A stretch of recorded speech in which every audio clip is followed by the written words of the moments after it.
Alright, buckle up for some wild tales from the pawn shop universe. A dude walks in trying to return a wonky iPhone, swearing he got it from here. Plot twist, no receipt, and he even tried blaming a random worker. Now, that's just the tip of the iceberg. We've got ladies claiming purse hostage situations and others pulling broken TV emotional sagas. Here are the scammers being caught on Hardcore Pawn. This dude who gets totally jacked in Detroit loses everything, even his watch. So he hits up this pawn shop to sell some stuff and make his way back to sunny California. Good, man. I'm Les. Philip, nice to meet you, sir. I'm here from California, do some construction, buy some homes. Made a wrong turn, got robbed. Everything, dude, all my cash.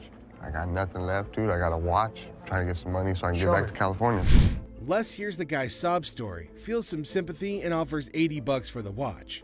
Not a fortune, but the guy was probably expecting pocket change, so not bad, right? How much did you need? $300-400 just to get on a plane or a bus. He brought me in a watch, a good brand, but it wasn't worth the kind of money that he was asking for. Well, the bad news is those aren't diamonds in it. What do you mean? It's glass. No. Yeah. No way. I can go $80. $80? But no, our hero feels insulted, thinks his watch is gold or something. He's like, bro, normally I get $500 for this watch, and you're offering me 80? Rip off. Normally we go 50, but I'm gonna give you 80 because I like your story. Les isn't budging though. He's standing firm at $80. Now the guy's boiling, calls Les and everyone in the shop garbage. Like my story? So getting robbed is a good story. No. I came over here to Detroit and you guys robbed me. I didn't rob you. You might as well have. You're trying to give me $80 for my watch. How the is that not robbing me? You're $30 more than we normally go. Detroit, man. This ain't gonna happen in Orange County, man. People who are here are garbage and you're garbage, man. You. Don't come in with us, because we'll you up. Then bam, it's on. Our guy tries to snatch his watch back, but Les is like, nuh-uh, not today. Things get spicy real fast, but he's having none of it. Back the Detroit way. Go. Give me my watch. Outside. Give me my watch. No, give me my watch, please. Give me my watch. Outside. Give me my watch now. Get your hands off me. Or county. A lot better than this. No one's gonna with Detroit. In the D, we are all tough. Is a replacement phone. Simple as that. But hold up a sec. Did he bother to bring the receipt? That's the million-dollar question right there. Because without that little piece of paper, it's gonna be a bit tricky to sort things out. I mean, come on, it's like buying a ticket to a concert and then trying to get in without showing it.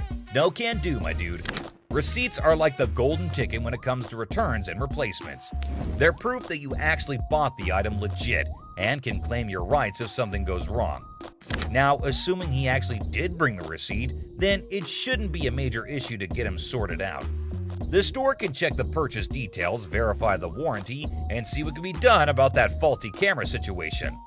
It's all about following the proper procedure and making sure everything is legit. I ain't got it with me. I ain't bring it. So you're telling me you knew you had to get the phone exchanged and forgot the receipt? But Rich says they don't even sell iPhones for $200. So obviously my man over here is a scammer. Rich was very clear that he could look into it, but he needs the receipt. And he kept denying. Yet Rich asked him who showed him the phone so that he could double check. He randomly calls up one guy, and obviously the guy denies, saying they had iPhones on sale 2 to 3 weeks back, and the customer claims that he got it 2 to 3 days back. But obviously the man didn't like the fact that he is getting caught, and you wouldn't believe what he said to Rich. Mohawk, shut the hell up. My Mohawk doesn't talk. It clearly does. Clearly it Along doesn't. with that goatee, Now, too. the goatee does. Like seriously, this dude went way overboard. First, he rolls up in here with a fake item that was never even sold to him in the first place. What's up with that, right? And then he has the audacity to start talking back to Rich like he's the boss or something. Come on, man. Rich ain't just gonna sit there and let this guy run his mouth without firing back. It's all about standing up for yourself and not taking any BS from anyone. Rich had every right to clap back and put this dude in his place. I mean, it's crazy how some people think they can just waltz in and cause a scene without any consequences. But nah, that's not how it works here. Okay, did that one work? Pull the things up over your ears a little because you Did that clearly one work? can't. No way, dude, even while Big Joe was escorting him out, this guy had the nerve to keep shouting at Rich, trying to prove his point. Talk about audacity on another level. I mean, seriously, when you're already in a situation where you're being shown the door, you'd think common sense would kick in, and you just leave quietly. But no, not this guy. He just couldn't resist the urge to keep arguing and making a scene. It's like he thought he could still somehow win the argument or get his way by raising his voice. But let's be real here. Shouting isn't gonna magically make your point more valid. It's all about having a civilized conversation and respecting the boundaries. But man, I can only imagine the frustration and annoyance Rich must have felt having to bear all that unnecessary noise.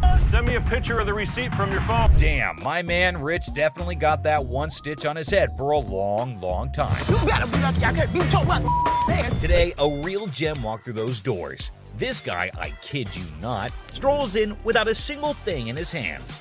The suspense is killing me. What on earth could he be after? Brace yourselves, because this one's about to blow your mind. So a guy comes in asking to tattoo their logo and get paid for it? Now, I won't sugarcoat it. This idea might come off as a tad bit idiotic, but hey, different strokes for different folks, am I right? I don't think that this guy was thinking through this. My dad wouldn't get it done, so why the would this guy get it done? Guess what? Ashley ain't exactly blown away by this whole thing and finds it pretty dumb if you ask me. Just when you start thinking he's all about giving props to the shop, it turns out he couldn't care less. You got any tattoos underneath? Holy moly. This dude means serious business, I tell you. Brace yourself for the mind-boggling price he's demanding for that tattoo. Well, I'm looking in the range for about $1,000. $1,000. Yes. He is so crazy for that. Now we're in a bit of a pickle trying to figure out who the real idiot is, him or Les. I mean, this guy is practically selling himself here. Come on, Les, get your act together, buddy. He's gonna have a new tattoo. Wait, you wear a shirt, so you'd be covering it up. No, I wouldn't be covering up. I'd walk around. But here's the moment of truth. Did they strike a deal? Drum roll. Nope, not a chance. This dude wasn't willing to budge below $500 for the tattoo, which kind of makes sense, I guess. But Les wasn't about to cough up more than $250. $250. Can't do it. So hey, at least he didn't end up with that dumb business clash. A dramatic drama unfolds as Mark, introducing himself, seeks business from the owner. Tension builds with background music, setting the stage for unexpected confrontations. Clearwater, Florida, but I have family up here in Northville, and we're starting a towing company, recovery, impounding. Mark pitches his towing business, convinced it's a better venture. The owner, unimpressed, rejects the offer, leading to a clash of perspectives and business philosophies. Well, things happen. We don't have that problem because we have fences around the building. The owner dismisses Mark's proposal, asserting control over his domain. Well, I'm going to give you some paperwork to sign. I wouldn't sign anything because I don't need your services. The comedy irony emerges as Mark persists, unaware of the futility of his attempts to sway the determined owner. The owner bluntly shuts down Mark's pitch, labeling it a shakedown. Listen. No, you listen. You are not coming into my business and trying to shake me down. The dialogue becomes increasingly heated, with the owner refusing to entertain the supposed business opportunity. What would you call it? I call it a business opportunity. I'm not interested. Mark's exit is met with firm warnings from the owner. The situation ends humorously with a comment on Mark's nice car, injecting a light note after intense confrontations. I'll be back. If I were you, I wouldn't come back. Whatever. The gym brawl. So, watch this hulking bodybuilder guy, all muscles and bravado, strutting into a pawn shop with this wrecked workout thing that looked like it went through a blender. He was like a peacock on protein, thinking he set up a magic muscle worm. The shopkeeper, a guy with a face as serious as a freshly waxed dumbbell, raised an eyebrow at the smashed up widget on the counter. Hey man, I need to talk to somebody about this. This piece of junk I bought in here just a couple days ago don't work now, it's broken. Check out this masterpiece, our bodybuilder buddy declared, pointing dramatically at his broken workout thing. It's so messed up. I swear it's doing reverse squats by itself. The shopkeeper, squinting at the wreckage, deadpanned. Reverse squats, huh? Must be the newest gym craze. This thing obviously couldn't handle what I was doing on it, so 2 days later it don't even work, so. But our muscle hero was not giving up. Leaning over the counter, he claimed, "I want my money back." How about you just get my money and then we won't have any more problems with this. But I need my money back. This thing's more of a comedy show than a workout. The shopkeeper, trying not to crack a smile, said, "Well, it's a one-of-a-kind piece, guaranteed to break the ice at any gym." Or what? Or what? There's gonna be a problem. How about what that? kind of problem is there going to be? Oh no, that's like a WWE scene. Our bodybuilder flexed his words and shoved the shopkeeper. "Give me my money or I'll turn you into a cardio machine for a month." And just like that, the pawn shop turned into a wrestling ring. Don't touch. Come on, come on, man, let's go. The shopkeeper, unexpectedly nimble, fought back and chaos replaced. It was like two sumo wrestlers battling for the last protein bar. Trying to play hero, two guards materialized out of thin air. They grabbed our bodybuilder and his busted gear, dragging them out. We got you. Bring a few more. All we needed was two. All y'all out. Our muscle dude flailed around, still demanding his refund like a sad, deflated balloon. The pawn shop went back to normal. That's it, my man. Bring a few more. There's your machine, buddy. The art of negotiation. So let's see this guy walking into a pawn shop, allowing him to be the next big art dealer with a painting put away under his arm. He's giving off major, "I'm gonna hit the jackpot" vibes. The shopkeeper, with a sneaky grace of a cat burglar, checks out the painting like it's the Mona Lisa 2.0. Our confident guy also spins this wild tale about how the painting formerly belonged to Napoleon's pet goldfish, or some other crazy story. So what you got? I've got a painting from Peter Max. An original painting? Well, I got into a silent auction. The shopkeeper, poker-faced like a pro, goes, intriguing.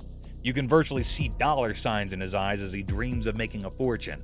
Now comes the big moment. Confident guy bravely says, "I want $3,000 for this masterpiece." Let's see if she can close a deal. Yeah, what is the bottom line? 3,000. No way. The shopkeeper, still all mysterious and cool, smirks and says, "I can do 1,500, or you can hit the road." 1,500 and we got a deal. It's like a Western showdown, but with money instead of guns. It's a take it or leave it situation. The confident guy, looking a bit less sure of himself, decides to pull a classic move, pretending to discuss it with his imaginary art expert friend. Maybe it's an unnoticeable chum with an art degree. While our hero is deep in discussion with his invisible art critic, the shopkeeper, beaming like a Cheshire cat, decides to up the figure. I know there's a market for it. So $1,500 I think is pretty good. They need to take the money and run. He counts out $1,500, slams it on the counter as if to say, "Take the cash and run, chum," or say farewell to the deal of a lifetime. 1,500. All right. In the end, the confident guy, now looking further confused than confident, grabs the cash and virtually sprints out of the shop. And that is how a pawn shop turned into a comedy stage, starring Mr. Confident, the mysterious shopkeeper, and an oil with a Napoleon-connected goldfish. Art, my friends, might be priceless, or at least worth $1,500.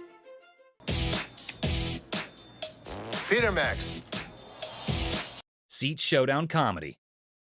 In a strange pawn shop turned into an airplane seat sale, things got wild when a gutsy and unusual woman decided to turn the whole event into a comedy show. Picture her like a sneaky cat strolling over to a chair and ignoring the "don't sit" sign as if it were garbage. It was as if your rebellious grandma suddenly took center stage, tossing caution and posters to the wind.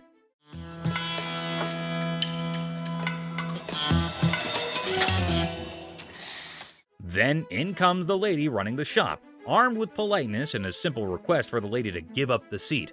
Little did she know she was about to get into a funny showdown with our cool and calm customer. The woman, looking super confident and mischievous, said, "Just let me be," treating the chair like her personal throne. Okay, these are for sale. We don't have like a trial and error. Okay, well, I'm not trying to buy them. I'm just trying to try them out. As if that was not funny enough, the secret guards jumped into the blend. The shopkeeper, determined to bring order back, tried nicely to get the bold woman out of her comfy spot. But our fearless main character was not having it, bravely declaring, "You cannot make me move." And what you can do is leave me the alone. Okay. Yeah. Then comes the guard trying to lift her off the seat. Suddenly, there's a big scene. The woman, now a pro at making a show, indicted the guard of bothering her and indeed threw in the surprise of claiming it was sexual harassment. The pawn shop turned into a stage for a solo performance, with our main character making up the script on the spot. No, thank you. You can get your hand off. Get your hands off of me. Get your hands off. But the comedy did not stop there. Wanting to leave with a bang, our leading lady dramatically fell to the bottom, blaming the confused guard for pushing her. The shop, once a place for buying and selling, turned into a theater for a funny play where reality and silliness conflicted in the most hilarious way. Girl, You pushed me. What? I didn't touch. Did I touch you? And just like that, the woman in the pawn shop left everyone. Guards, shopkeeper, and onlookers scratching their heads, wondering if they had just witnessed the craziest pawn shop show ever. I'm not going anywhere. Do whatever you want. And we can have a Sassy black woman strolls into the pawn shop, her demeanor already hinting at frustration. She approaches Ashley, the pawnbroker, with an air of annoyance evident in her voice as she recounts her misfortune of having her car vandalized. Pawned my necklace, kinda pissed off, you know, some little hating ass bust out my windows of my car, she vents. Now she's here to cash in on her necklace, a purchase she once valued at $400, now looking to squeeze out $200. But Ashley's response isn't what she expected. Instead of a quick agreement, Ashley questions her authenticity of the necklace's diamonds, setting the stage for tension to escalate. My necklace, kind of pissed off, you know. Some little hate ass bust out my windows in my car. That's why I'm trying to pawn this necklace. I paid $400 for it. I'm looking to get $200. What you think? Why you say that? I just said, So when you bought this, what were you told that it was? Diamonds. They're not. Them real diamonds, boo. I just told you how to piss up, and you telling me that you ain't gonna give me $200? The customer's irritation boils over as Ashley challenges the necklace's legitimacy. First of all, you're coming in here with an attitude, Ashley asserts, further provoking the already incensed customer. The situation teeters on the edge as the customer warns of repercussions from her youngins in the neighborhood. But just as tempers flare, the security guard intervenes, attempting to defuse the escalating confrontation. However, the customer's retort, claiming the diamonds are breathing, only adds fuel to the fire, exacerbating the friction between her and Ashley. Okay, first of all, you're coming in here with an attitude. I don't get. Well, I'm not interested in this. If you keep playing with me, I'm gonna get real mad. This is a recession. Hey, I need the mother money, all right? Is you gonna give me the money or not? I got some young that'll come in the hood, tear it up. What are you gonna do? Is that the security guard? Let me explain to you something. This is fake. Don't you see? The diamonds is breathing. The diamonds are breathing? The diamonds is breathing. Are you serious? As tensions peak, the customer's threats and insults intensify. Get out of here, you ain't gonna give me my necklace, she snarls, her anger palpable. The situation spirals out of control as she lunges towards Ashley, prompting the security guard to step in decisively. With firm hands, he escorts the irate customer out of the store, her voice echoing her fury even as she's forcibly removed. The scene ends with a chaotic crescendo, leaving Ashley to exhale a sigh of relief as the door slams shut behind the departing customer, bringing an end to the tumultuous encounter. Get out of here. You ain't gonna give me my necklace? Here you go. You ain't. Don't touch me. Oh, I'll catch you outside, you dirt. No, you better not touch my thing. I'll beat your tall, gumpy ass up. I shoot her ass up. Les gets a visit from a guy claiming he's on a mission from his wife to find furniture. A husband sent on a quest for home decor by his better half sounds like a scene from a comedy. Now, Les is prepared to negotiate, but as soon as they begin looking through the goods, things get hilarious. Well, here's the deal. I just moved from New Jersey. My wife and I. We just bought a house, and she sent me here. She said, see what you can pick up. Perfect. Let's find some. You gonna clean all that up before I buy it? That's why it's so inexpensive, right? Really? Yeah. I gotta tell you, man. We have used furniture that's used. Yeah. That's why it's $397.77. Really? Well, I only got $200. The customer isn't overly impressed with the couch's condition. Although he has a budget, he's unwilling to spend money on something that appears to have been through a muddy wrestler's match. The banter gets funnier as the customer tries to negotiate while Les defends the integrity of his used furniture. All right, man, let me try, man.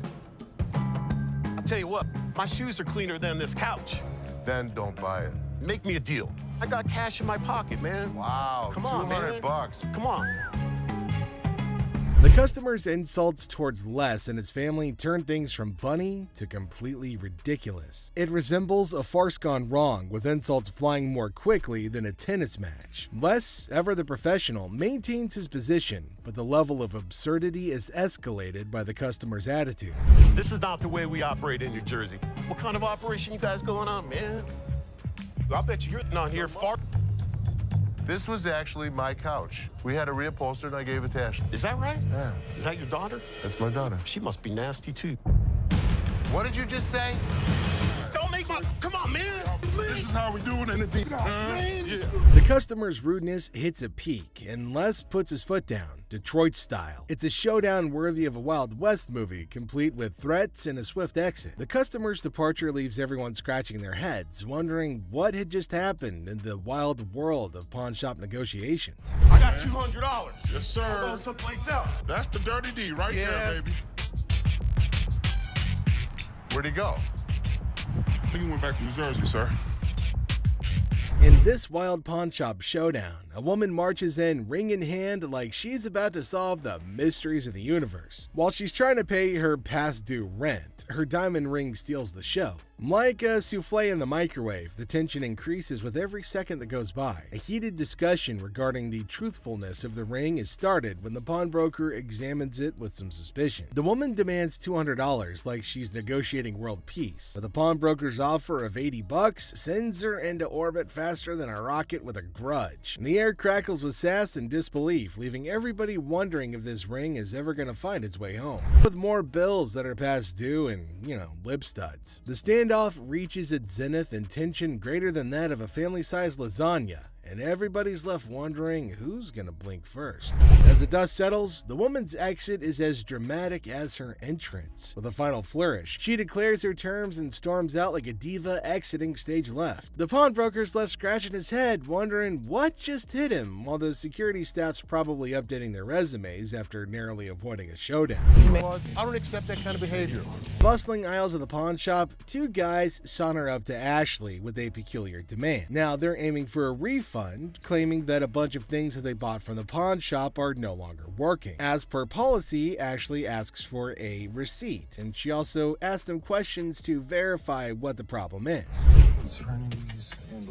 For a refund. When we got to our work site, it just stopped working. We're in the construction business, declared one of the customers, with all of the air of a seasoned foreman. Now, Ashley was asking, her suspicions peaked about where the power source was. At the work site, of course, was the swift reply, a tad too rehearsed for Ashley's liking. Smelling something fishy, Seth and Les united in their quest for truth. So, Seth, being suspicious, decided to plug in all the gadgets to test to make sure that they work. And lo and behold, they worked just fine. What type of work you do? We doing construction. Where's the battery? The battery is at the work site. We on the clock. Yeah, I'm gonna plug these in. Oh, that works. Oh, that one works too. See where it says? But the customers were upset because their demands weren't met. No cash refunds, Ashley reminded them in a very firm but fair tone. But the two customers were unshaken and instead started to grow incredibly irate, raising their voices and bringing things to a head. Yet Ashley stood her ground, unwavering in her commitment to the rules of her trade. With a final flourish, the guys decided that maybe they had better retreat to live another day. And thus, this particular saga came to a close, leaving behind a tale of wit and willpower and the triumph of honesty. No cash refunds? It don't matter about that. What y'all gonna do is give us our money back right. You gonna lose something to money. Listen, guys. Listen. What you talking about? Give me my money back right now. So this another wild encounter is with our favorite goofball Chum Lee. The episode starts with Chum Lee going to meet Buck, the owner of an antique pirate ship. Buck's got this badass pirate boat, and it can hit speeds of up to 60 miles per hour on land. Now that's some crazy shit, my dudes. Chum Lee's eyes lit up like fireworks when he saw this epic pirate ship. You got a boat. It is a boat. Does it float? No. You can tell he's itching to make a deal, but he knows he can't go rogue without Rick's permission.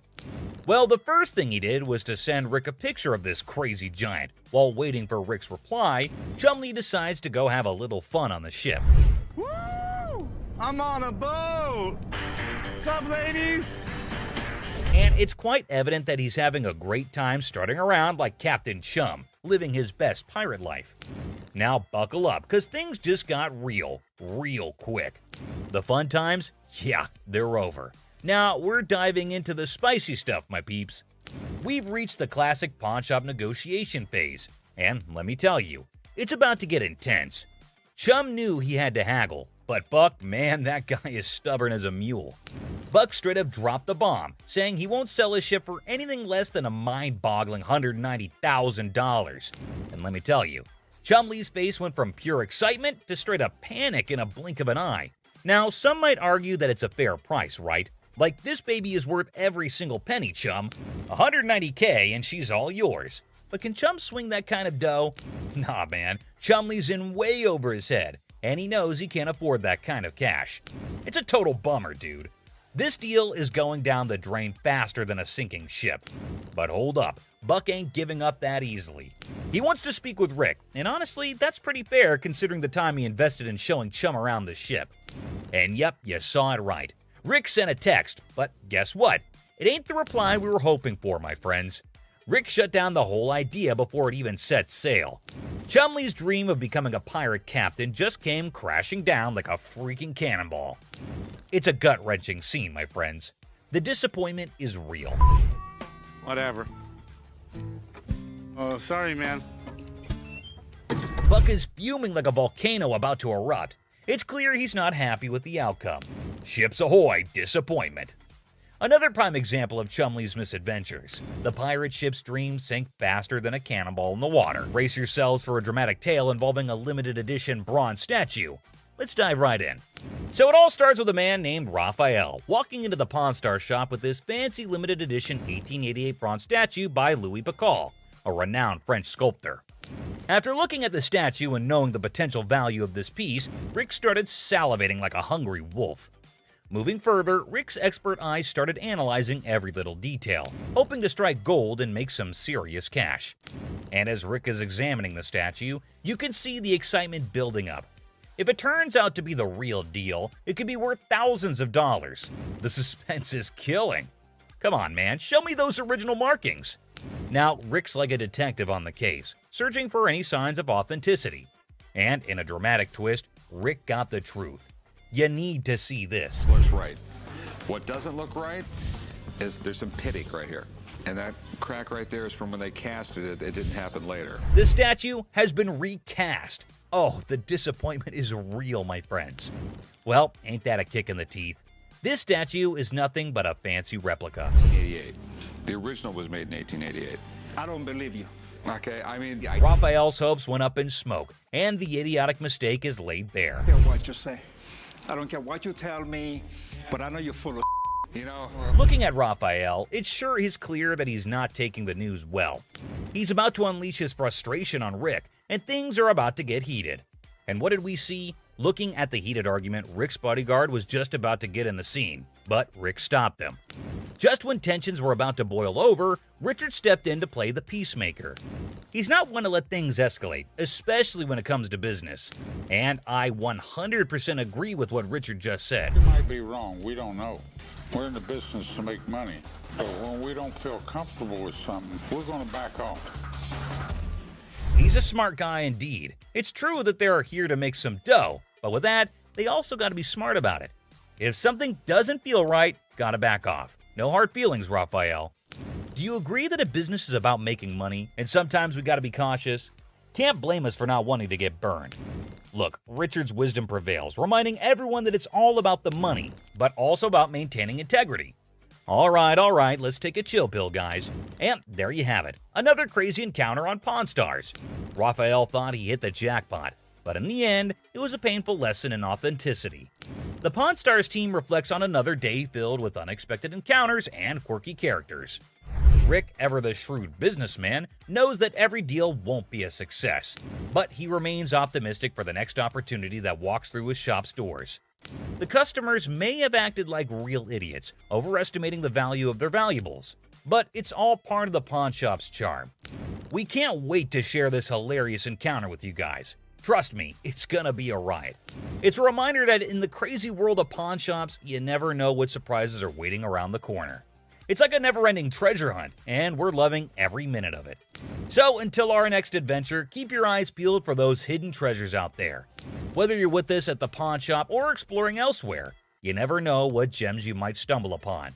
Stay tuned for more craziness from the Pawn Stars team.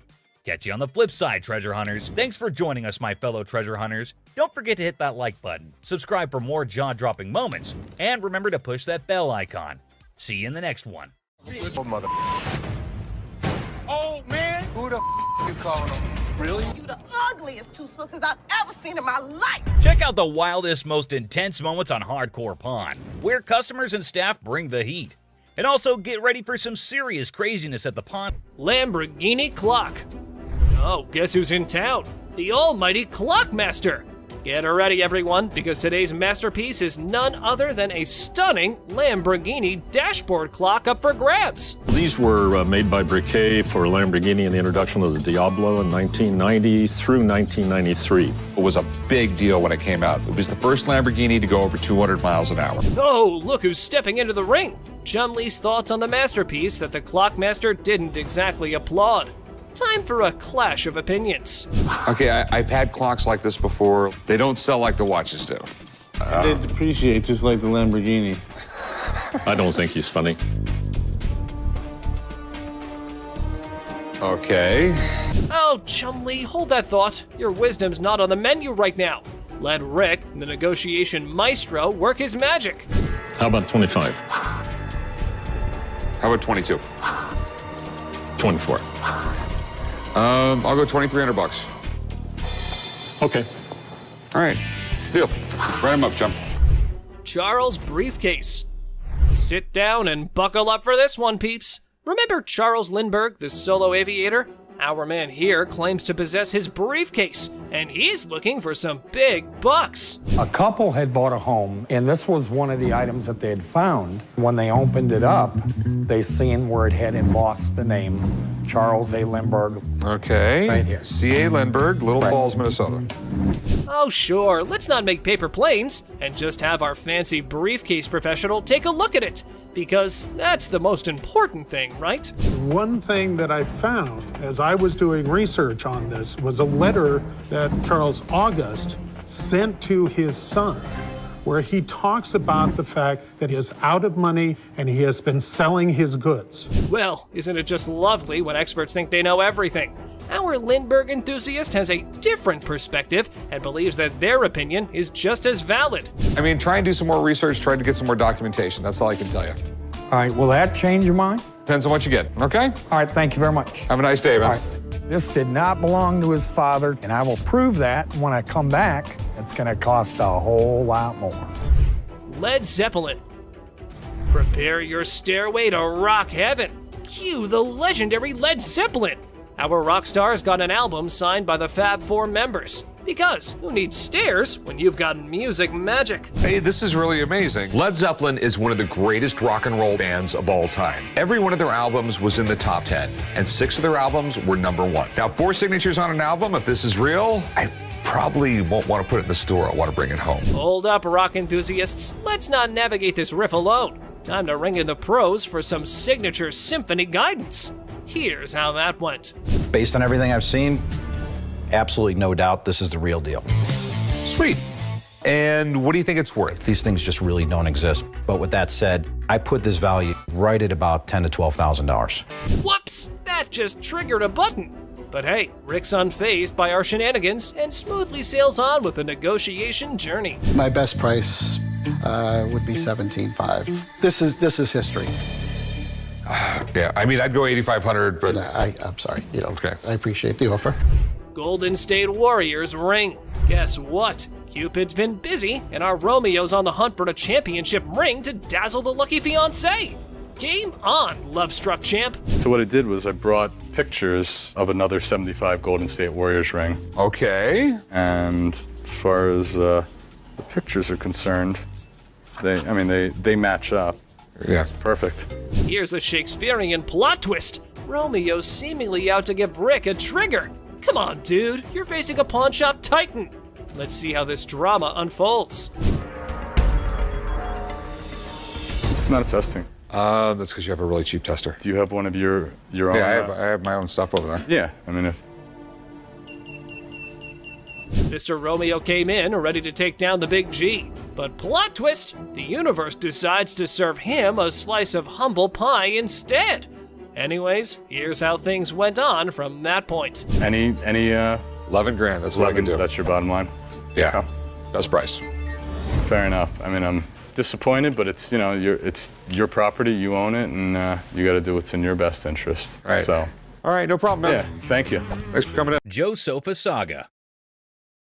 In a pawn shop full of weird and wonderful things, a guy named Joe was on a mission for the perfect SETI.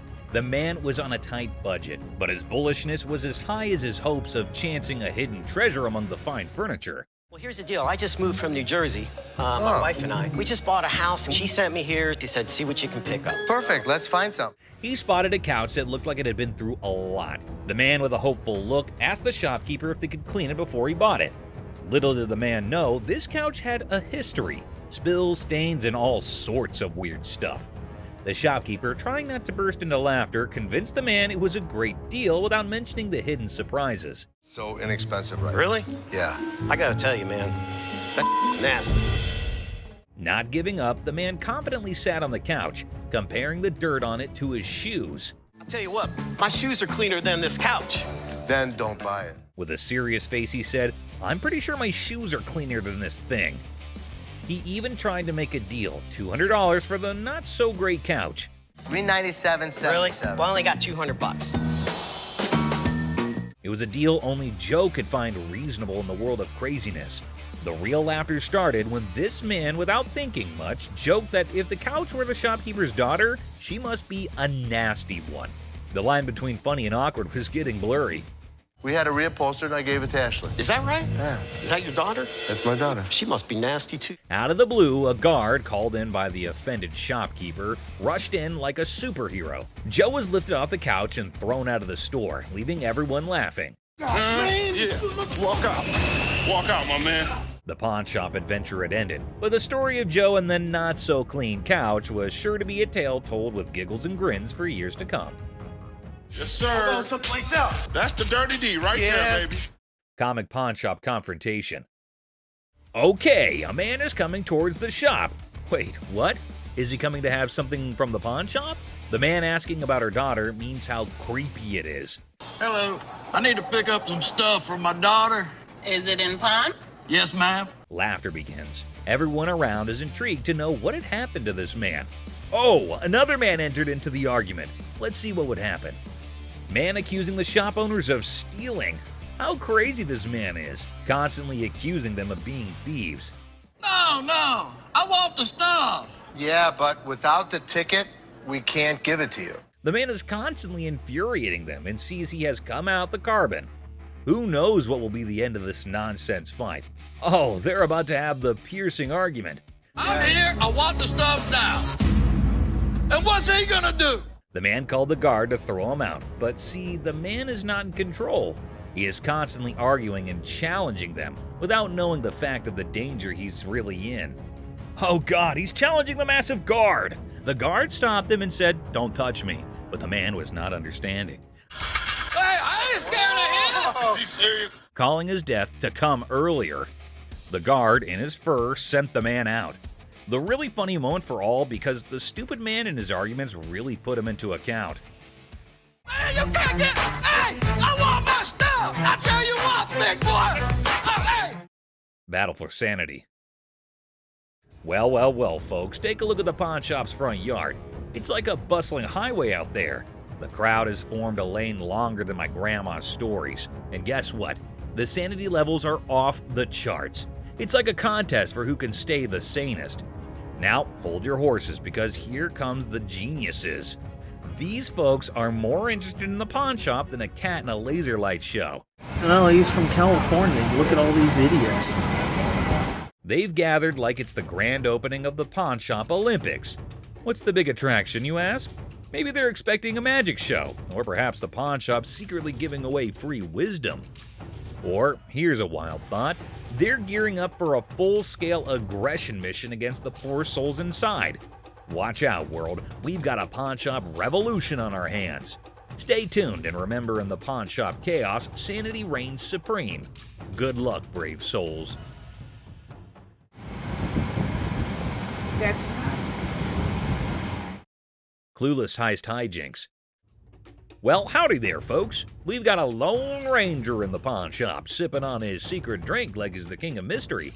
Little does he know, he's the star of a hidden camera show. Talk about being clueless and camera shy. Hold your horses. Looks like our man might be plotting some grand heist, doing his best Sherlock impression. He's scouting the joint, probably trying to find the perfect spot for his not-so-genius plan. But wait, he's still in the game. What on earth is he searching for in the pawn shop? Maybe lost treasure for his car keys? The suspense is killing me. Oh dear, he's now at the other counter. This fella is like a headless chicken wandering around without a purpose. Somebody give him a map or a snack at least. Buckle up, folks. Our wannabe detective just upgraded to a full-blown thief. Watch him waltzing around planning the perfect crime, and bingo! He pulls off a smooth exit, leaving the scene like he just won a game of hide-and-seek. Hold your belly laughs, our genius thief is back on camera, sneakily hiding his loot in his trousers. Smooth moves, my friend, smooth moves. And there he goes, strolling out of the pawn shop like he's won the lottery. Thinks he's the mastermind of the century, leaving behind a trail of stolen goods and a whole lot of laughs. What a character. Antique computers. Have a good day. You wonderful. So much. You too. Two tech-savvy grandpas strut into a pawn shop, seeking a fortune for antique computers. Instead, they're hit with a vintage rejection. Bastards, you can't give me a dime for... Oh, man. When one grandpa clumsily breaks a computer, he pulls a move straight from the sitcom handbook. Accidental comedy at its finest. Now you should have that. Put it in the... Oops, one grandpa accidentally smashes a computer, blaming the seller. He theatrically tosses it toward the dumpster, thinking it's a mic drop moment. The seller, the true comedy connoisseur, chuckles at the failed dramatic exit.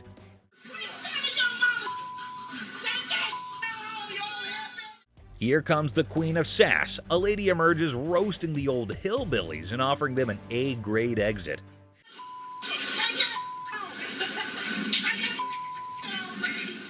She declares her reign over Detroit toughness and leaves them pondering a future career in comedy security.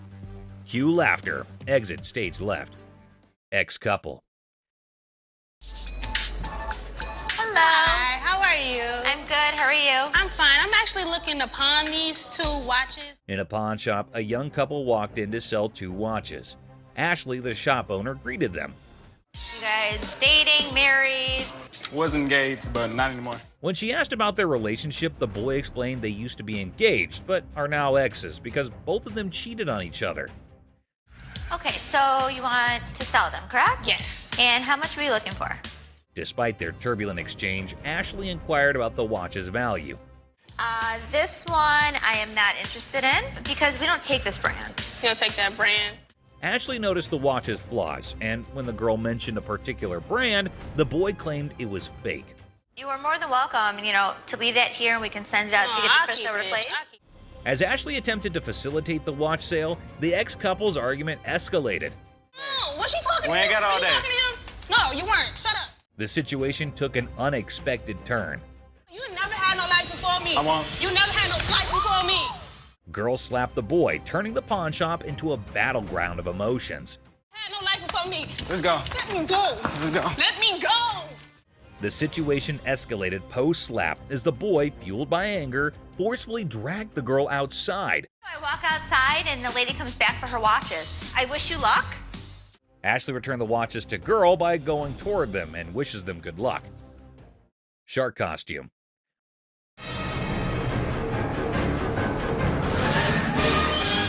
A fantastic character, half man, half shark, enters a pawn shop. Yeah, I'm a professional mascot during the daytime. At night, I'm a dancer.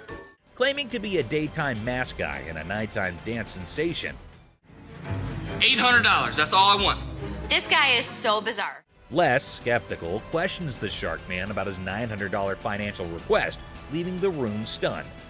Don't they have those in Halloween costume stores? Les dismisses an awesome shark costume as a Halloween costume, but Rick takes it on.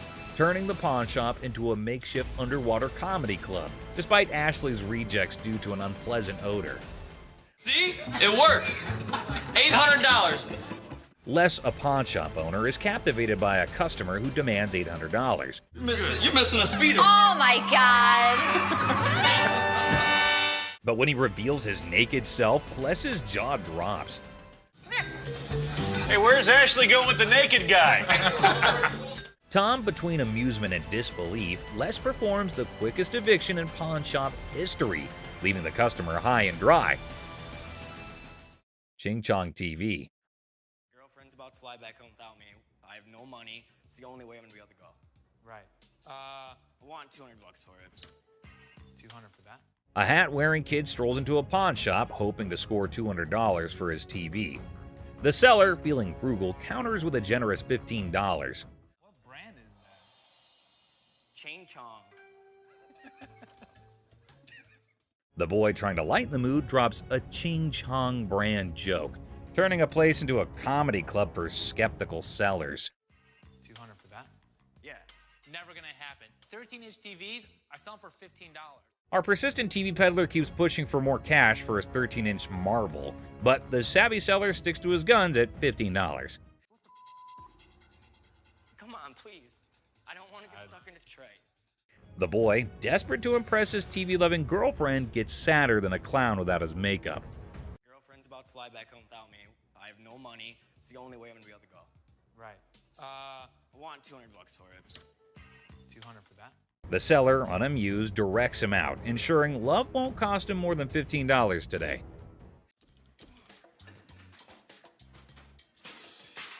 In a fit of frustration, our TV tosser storms out, giving the shop a kicking and throwing his TV into a dumpster like it's a basketball shot gone wrong.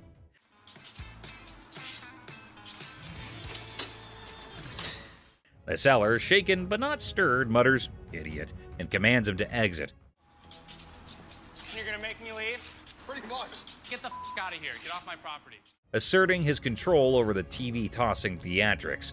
It's a dumpster-diving comedy masterpiece in 3. Nikki's got this customer who's upset about the cash offered for her golden bracelet. They usually give me 3. Okay, gold dropped, so...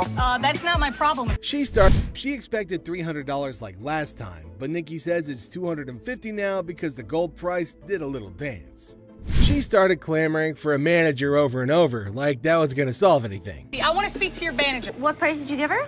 $250. And you need how much? 3. Okay. Just because the price of gold has gone down, that's... Now, this customer isn't having it. She's like, I want a manager. But surprise, Ashley steps in. Not a manager, but trying to explain the gold market. The customer's having none of it and wants that extra $50. You're not understanding. No, I want my $50. The extra $50. If you want to give me my extra $50. Come on! Since it's clear she won't be getting the amount she was hoping for, she decides when she realizes that bonus cash isn't happening, the customer flips the script, blaming the gold price drop for her unhappiness. She's dead set on getting her money despite market facts. Hey. Gold has gone down. Give me my money. Is she serious? Yeah, you had to bring him around because you... But Nikki's had enough of the drama. She tells the customer to hit the road, saying disruptive behavior isn't cool, and well, she's not welcome anymore. Customers out, never to return. Here, have a good day and walk I ain't never outside. coming back to this store. You ain't big. Have a good day. Have a good You day. ain't big. I will rob you. Have a good day. A young man from Dallas walks in, all proud of the watch that his grandma gave him, thinking it's worth $500. But Les takes a look and points out some issues, saying it's not worth much. A man from Dallas walks in. What you got here? That's a watch my grandmother gave me. And how much did you want? I'm trying to get 5. The guy's not having it. He wants to talk to someone who knows their stuff. Yeah, you see this coloration on the side? No. Rose color metal in there, looks like copper. I see gold. But it's not gold. I wouldn't be able to take it. Can't give me nothing. Les tries to reassure him, but things go south. The guy's all frustrated, claiming his watch is worth $500, demanding to talk to the jeweler. Sorry. Can I talk to somebody that knows what they're doing? You can talk to me. Unless you're both me, man. I have to get home, man, this week. I understand that, but it's got no value. It does have value. Things begin to go south. This is a bunch of bull, man. I want to pawn my watch that's worth $500. Let me have you talk to my jeweler. Now, when the jeweler says it's basically worthless, things get wild. The guy goes off, and before you know it, he's getting escorted outside unceremoniously. Well, this guy's been in the jewelry business all of his life. He wants a $500 loan on a watch. What can you do with it? What are we doing? Well, I wouldn't really call him names. We're not calling you any names. Outside, he's still fuming, dropping some colorful words. It's a full-blown scene at the pawn shop. The guy wants his watch back, but Les isn't having it. Nothing. Stop being a bitch. This is the worst pawn shop in the city. It's a piece of dude. Give me my mother, man. Come over here and pick this bitch up. Yo, get him here. Let's go, my man. You got Jimmy, man. Buddy, always up. Hands off, yes, sir. Yo. A customer eager to test the bike's functionality pushed to take it for a spin right inside the store. Horsepower I got? A lot. 600 cc's, my man. Seth, smelling something fishy, hesitates but agrees to check it outside. The customer, though, pushes to ride it down the road, making Seth suspicious of his motives. It's just pretty wild. I want to see what it's got. Can I get the keys? I want to see if it starts. I'm not turning it on in here, but if you want, we can take it outside. Now, it's clear that this customer might have some sketchy plans. Seth, playing it smart, doesn't let the guy take control of the bike. Faith in a person he just met. You can't let me take the bike down the road. Now, the customer, thinking that he's all tough, brings in a friend, calling him his dog, trying to challenge Seth's authority. Let's try it out. Who's this guy? That's my dog. That's your dog? That's my dog. But guess what? Seth's got backup. Byron and the crew. Byron is known for his muscles ready to keep the peace. The customer, yeah, feeling overconfident, tries to provoke Byron, but it backfires big time. Byron takes charge and kicks him out. Understand? Why? You got somebody that's gonna stop me? Byron. Come on. Man, I don't need your dog. Come on, dog. You get over here and take care of this light work. Byron's big presence shows that loud barks don't always mean a big bite. The troublemakers learn the hard way that messing with Byron is a bad idea. It don't matter where the fuck I'm from, man. You stay the out my face. That's all I can tell you. Show you whose face I'm gonna get in. This your dog, right? You get up in my face. Have a nice day. Out my face. Drama in the store, and Byron's not having any of it. These mother. I guess I had a big bark and a big bite. Because I pushed both of them out of the... It's time for a showdown as the customer's all worked up about his busted lounger from the shop and he wants his money back. But surprise, he didn't keep the receipt. Money back. Ab lounger I bought here, man, workout. Now, this thing obviously couldn't handle what I was doing on it. So 2 days later, it don't even work. Let's lay it out. No receipt, no refund. But this customer's not having it. He's all about the money, not interested in an exchange, and things get loud. Security's on standby. Necessary to keep the receipt. I don't have a receipt. I didn't think I needed to keep it. There's nothing I can do for you without a receipt. If you had the receipt, I could give you an exchange. I could give you something. I don't want an exchange because it's probably going to be some again. How about you just get my money and then we won't have any more problems with this. The customer keeps pushing, not caring about security or anything else. He's dead set on getting his money back, even throwing out threats. I need my money back. Not gonna do yes, anything. And like all this security great. standing around or whatever. I don't give a He's rat's not ass about that. There better be some money. When he sees security, he gets a bit jittery but doesn't back down, demanding even more backup. It's a feral showdown at the pawn shop. Reaches the point of no return. Oh, son. Come on. Come on, man. Let's go. Really? Let's go. I told you, man. We got you, buddy. Bring a couple more. Come on. We got you. Bring a few. The Gold family gets hit with a shocker when they catch their own employee, Christina, in a sneaky scheme.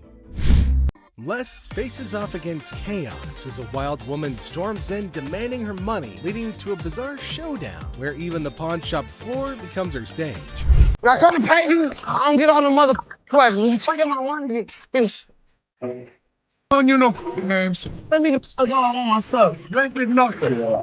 You don't come back. Yeah, we'll be back. You and your people. I can put up with a lot, but that woman cannot call me that. Who walks up to one of the cars and pulls out her boobs and starts rubbing on the car? Les, the owner of the pawn shop, greets a guest who brings Detroit Bicentennial cards. However, the excitement fizzles out when they realize the cards aren't worth as much as they'd hoped online. $50 less. Shake on it.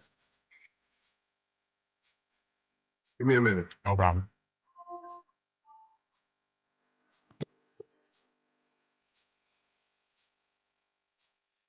Got an ad you can show me? Your mama is a fool.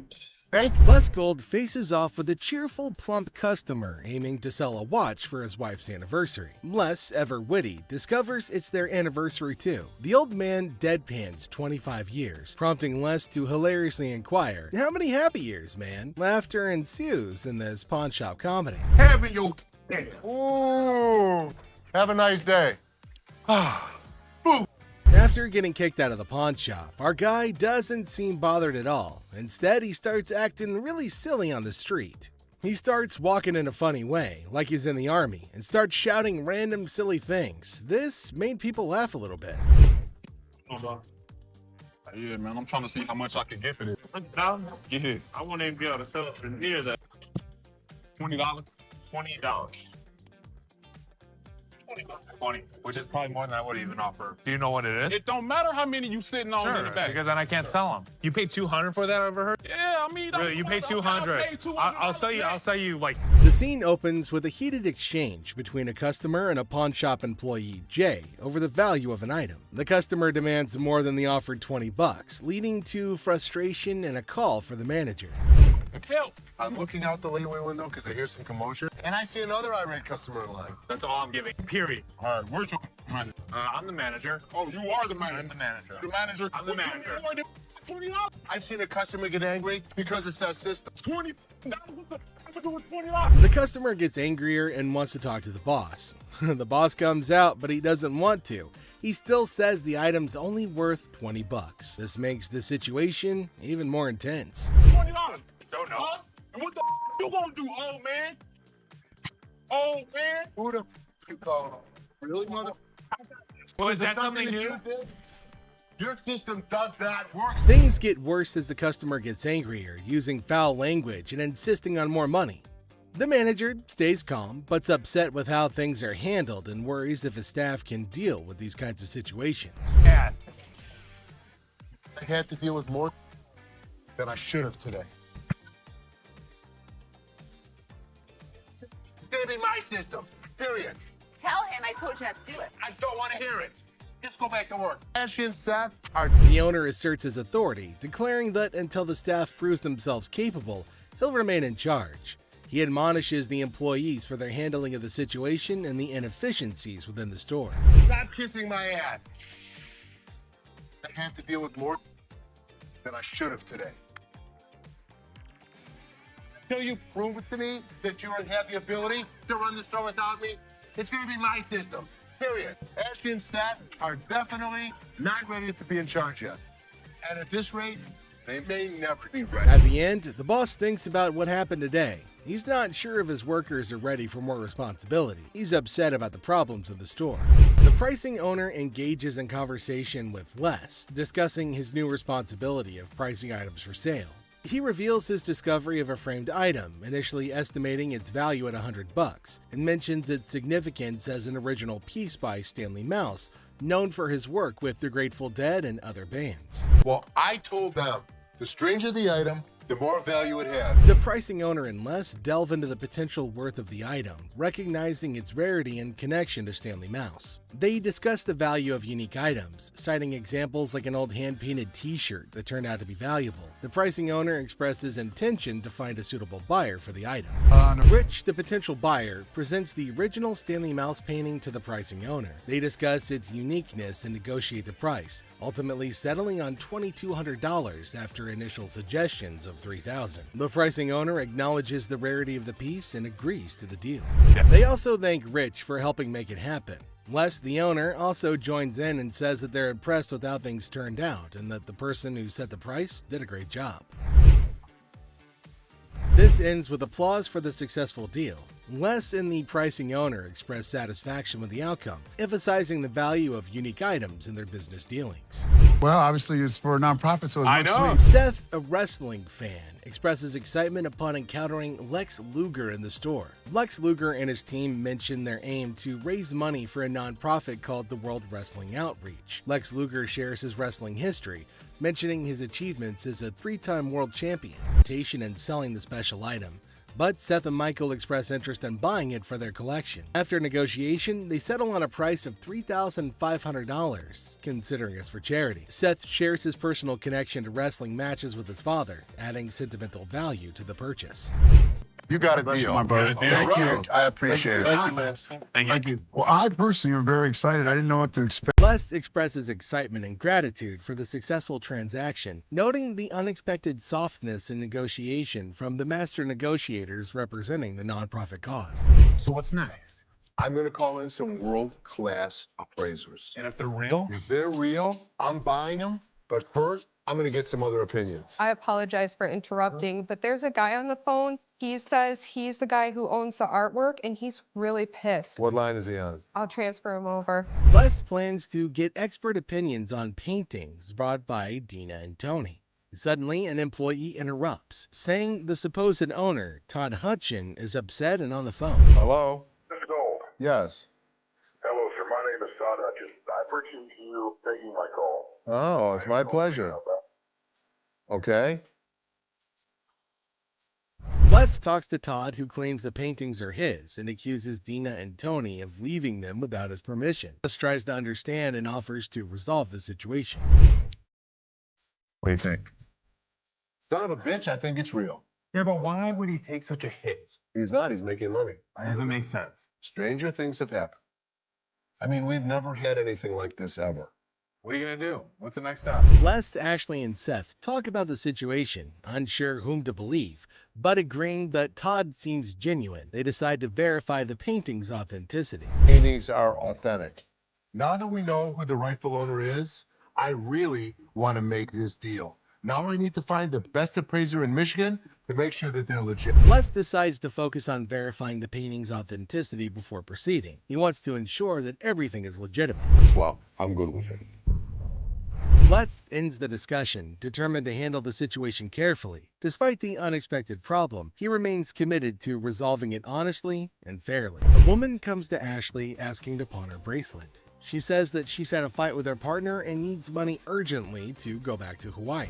Okay, how much did you need? I was just trying to knot this for you to be nice, but... $600. I got this from one of my aunts in Africa. This is $600. Do you know actually a Tahitian pearl? No, this is from Africa. This is an African pearl. Tahitian pearls are... Okay. Ashley checks the bracelet and talks to the woman about where it's from. The woman says that it's an African pearl, but Ashley says that it's a Tahitian pearl. They disagree about its worth and where it's from.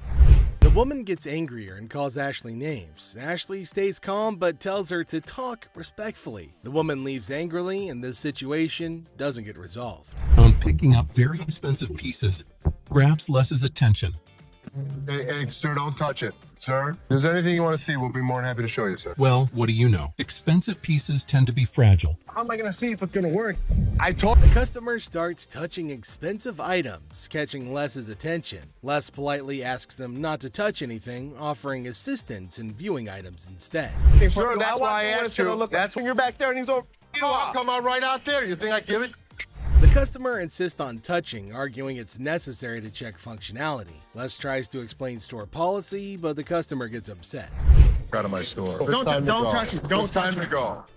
You're lucky you got some. The customer's frustration grows, prompting Les to ask them to leave for disrupting the store. Les firmly directs the customer to leave, highlighting their luck in having assistance. Jersey just moved into the town and is on an errand from his wife. My wife and I, we just bought a house and she sent me here. She said, see what you can pick up. Let's find some. I'll bet you can make A middle-aged man from New Jersey, recently moved into town, is running an errand from his wife to find furniture for their new house. He spots a couch in the store and expresses interest in making a deal. After looking at a cheap couch, the customer notices that the couch is dirty. You gonna clean all that up before I buy it? That's why it's so inexpensive. I gotta tell you, man, that's nasty. Our used furniture sometimes has things on. While checking the couch, the customer notices its dirty condition and questions if it'll be cleaned before purchased. The store attendant explains that the low price reflects its used status, which includes some dirtiness typical of secondhand items. Really? Well, I only got $200. After sitting down to give the couch a try, the customer begins being disrespectful to Les. And let me try this out, man. What? My shoes are cleaner than this couch. Then don't buy it. Make me a deal. I got cash in my pocket, man. Wow. The man doesn't like how the couch looks and tries to pay less for it with the money that he has. He starts being rude, saying bad things about how dirty the couch is and insulting the store. I bet you're the mother that's been sitting on here farting. This was actually my couch. We had a reupholstered and I gave it to Ashley. When the comment reaches Ashley, Les's daughter, Les has enough of this customer. Is that your daughter? That's my daughter. She must be nasty too. The customer's derogatory comments extend to Ashley, Les's daughter, who works at the store. Les, the owner, has had enough and confronts the disrespectful customer, defending his daughter and the store's reputation. How we doing anything? Les decides to end the interaction, urging the customer to leave the store. The customer, unwilling to change his behavior, decides to go elsewhere, ending the encounter on a sour note. Excuse me. Hi. Hi, I have a question for you. Yeah. Okay, I went to get my purse back to make my payment. She's telling me this is expired. That's my purse right there. That one right there, the black one. So I want to know why it's out there. A girl approaches Ashley in the pawn shop with a question about her purse. She claims that her purse, which she points to, was wrongfully labeled as expired, and she demands to know why it's out for sale. My purse right there. How do you know that's your purse? Because I know my purse. Here's the money. I want the purse. Want that? If you don't give me the purse, I'm going to climb over the counter and get it myself. Give me my purse. The girl argues that the purse refers to her and displays money as evidence of access. She becomes furious and threatens to jump over the counter if she fails to obtain her purse back. Getting over there and get my purse for me? Okay, first of all, it's not your purse. How do you know it's not my purse? Because they look at it. If you want to buy it, I just want to look at it and make sure it's not mine. Okay, first of all, I'm not. Ashley contradicts the girl's assertion, saying the purse wasn't ever pawned and is not related to her. She encourages the lady not to speak rudely and offers to show her the purse if she's got an interest in purchasing it. Purse, or I'm going to climb over that counter and get it myself. What's it going to be?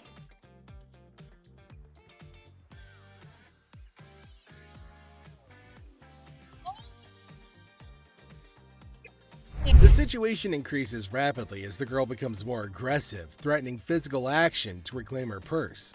Ashley remains firm and asks her to leave, but the girl refuses and becomes physically confrontational. Walk yourself out, yo. You. Walk Get your hands off Walk me, yourself boy. out. You know the shit with that pole, right? Go. Bitch, Go where you got to go. I'm going to kick your ass. You wait. Go. You. Ashley insists that the girl leaves and calls for assistance to remove her from the premises. The encounter ends with the girl being escorted out of the shop, but not before she makes further threats. Doing good, man. The guys usually just call me down here anytime they get anything with strings on they need. The person expresses their willingness to help whenever there are items with strings that need appraisal, indicating their expertise in valuing such items. I don't believe I'm holding this in my hands. Mary Ford's Les Paul. This is. The person marvels at holding Mary Ford's Les Paul guitar, expressing disbelief at the opportunity. They acknowledge Mary Ford's significant contributions as a singer and guitarist, particularly alongside Les Paul. Every hit that Les Paul had as a musician, pretty much, she was there with him. She was a singer. She could go note for note with it. Wasn't Les Paul unhappy with this guitar or something like that? Les actually hated these guitars. He had a. Questions arise regarding Les Paul's relationship with the guitar, with mention of his dissatisfaction with Gibson. There's a suggestion to test the guitar to ensure that it's fully functional. Gibson. We should probably plug it in and make sure everything works. So you want to play it? Yeah, I want to play it.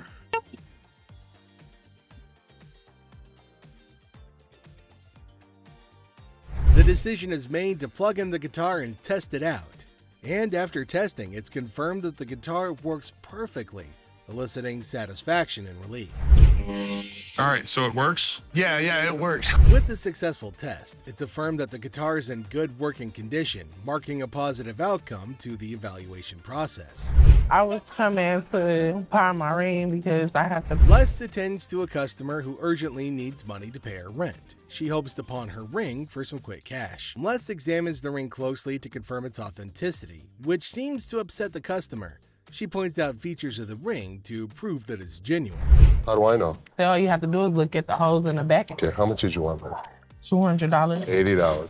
After the very weird episode, Les... I'm not just about to let you have this for. The customer requests $200 for the ring, but Les offers only $80, mentioning how much he thinks that it's worth.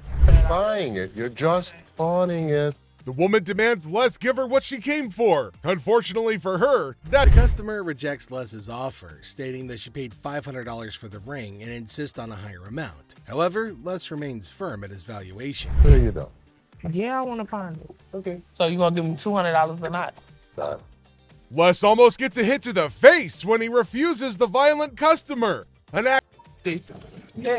Les repeats his offer, leaning into a tense moment where the customer becomes aggressive. Ultimately, Les decides to eject her from the shop, ending the encounter. You guys seen the 32 Roadster? I haven't seen it, son. Someone probably stole it. It was parked in the warehouse. How could someone steal it? A high-tech thief could get into this warehouse easy. Rick becomes anxious when he learns that Corey took the expensive 32 Roadster to the gym, fearing potential damage to the valuable merchandise. Have you guys seen the 32 Roadster? I haven't seen it, son. Someone probably stole it. It was parked in the warehouse. How could someone steal it? A high-tech thief could get into this warehouse easy.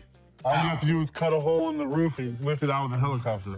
To pick the lock and... The conversation shifts to the possibility of the Roadster being stolen, with various theories proposed, including high-tech theft methods like using helicopters or hacking into security systems. Roadster around? I'm not driving it around, I just took it to the gym. That's driving it around. The thing is in perfect condition. What if you wreck it? What if you ding it? What if you scratch it? I'm not an idiot.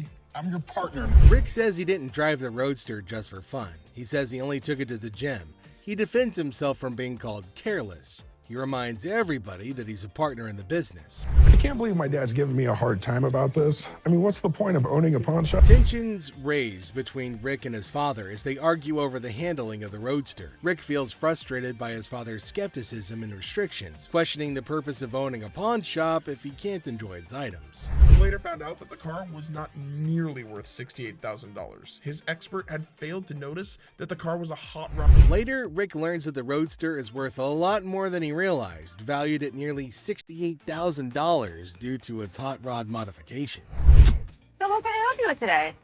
Yeah, this ring right here. See how much it might be worth. Okay. I also wanted to know how much you guys. The customer brings in a ring for an appraisal and to inquire about pawning it for cash. He seeks to understand its value and potential loan amount. Les expressed surprise at the customer's sudden violent behavior, emphasizing that he's witnessed conflicts before, but never expected such aggression from the customer, particularly towards their spouse. Welcome to the jump. Hey, how you doing? Hey, can I talk to the owner? Okay.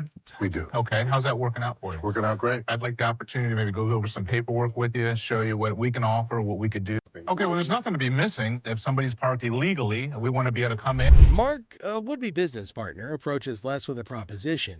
However, Les quickly realizes Mark's intentions and plays along, subtly mocking Mark's attempts at persuasion with humorous banter.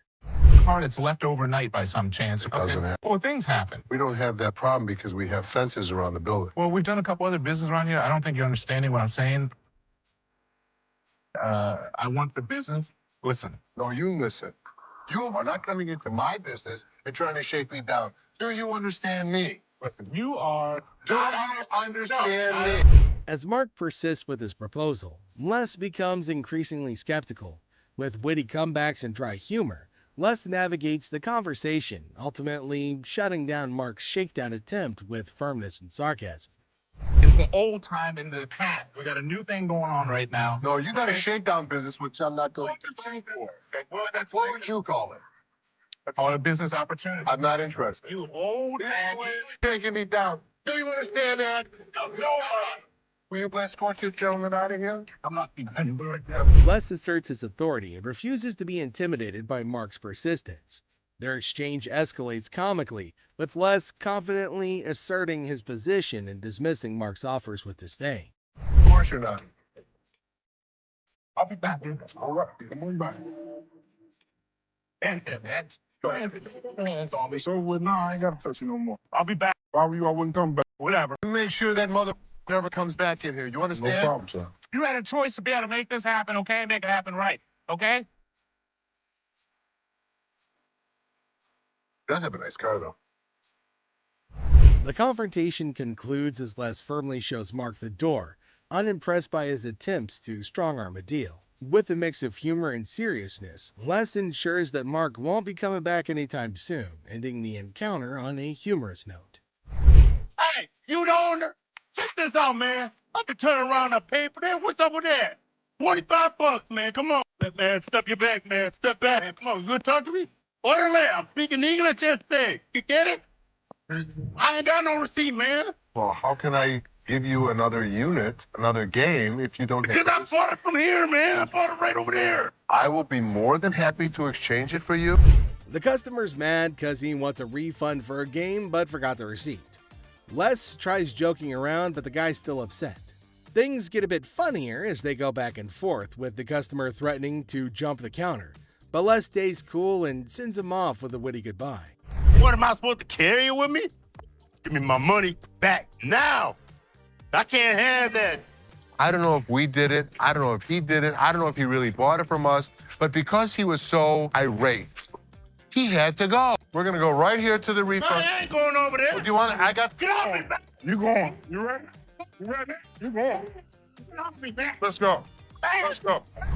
Les attempts to reason with the customer, offering to exchange the game if he brings the receipt. However, the customer's stubbornness escalates, threatening to leap over the counter, adding to the absurdity of the situation. I ain't going nowhere. Have a nice day. See you later. Bring the receipt. Bring the receipt. I don't want you to play. We don't like you either. Man, keep the game. Thank you. Merry Christmas. You got a bad attitude. As the confrontation reaches its peak, Les decides to escort the customer to the refund department. The customer's resistance continues, resulting in Les ultimately dismissing him with a sarcastic farewell, ending the encounter on a humorous note. He asked for $200, but no, it's not going to be a good deal, and they told him to leave. The man in need got a severe shock and held up the poster thinking. Les again said that they can't pay more than $100, and after some time of quietness, they agreed to the deal. Finally, the happy deal was made.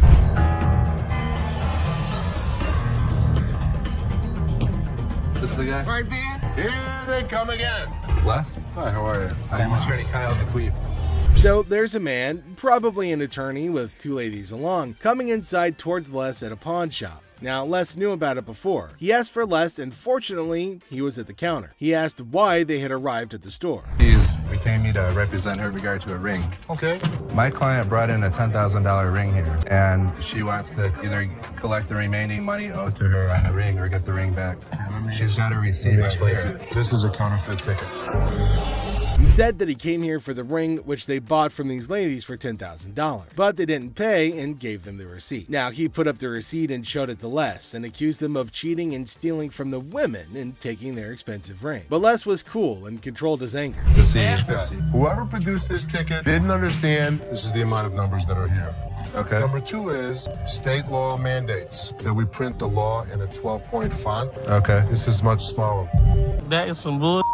It may be bull, but that's the truth. I don't know how I got mixed up. There's the game-changing point. Les, after listening to him, explained that he will reveal the truth now by showing the real receipt that they had. He went and came back with real receipts that they've been giving to the customers. There, he spotted major differences. He notified him of the major changes in the receipt that he brought. The man looked rather weak. This is a fake. Now you side with them, you're not representing us. If I don't get my ring or my money from them, how you gonna get paid? The attorney turned to the women, but oh my god, they're still accusing Les of having given them the wrong receipt and asking the attorney to take the money from Les. The man, being down on himself as you can see, argued with them. The man showed the evidence to the ladies and told them that they were having the wrong receipt, but they continued to argue. The ladies started harassing both of them and started using personal attacks. They were all arguing amongst themselves. Pretty crazy. The attorney went back as he can't do anything for the ladies.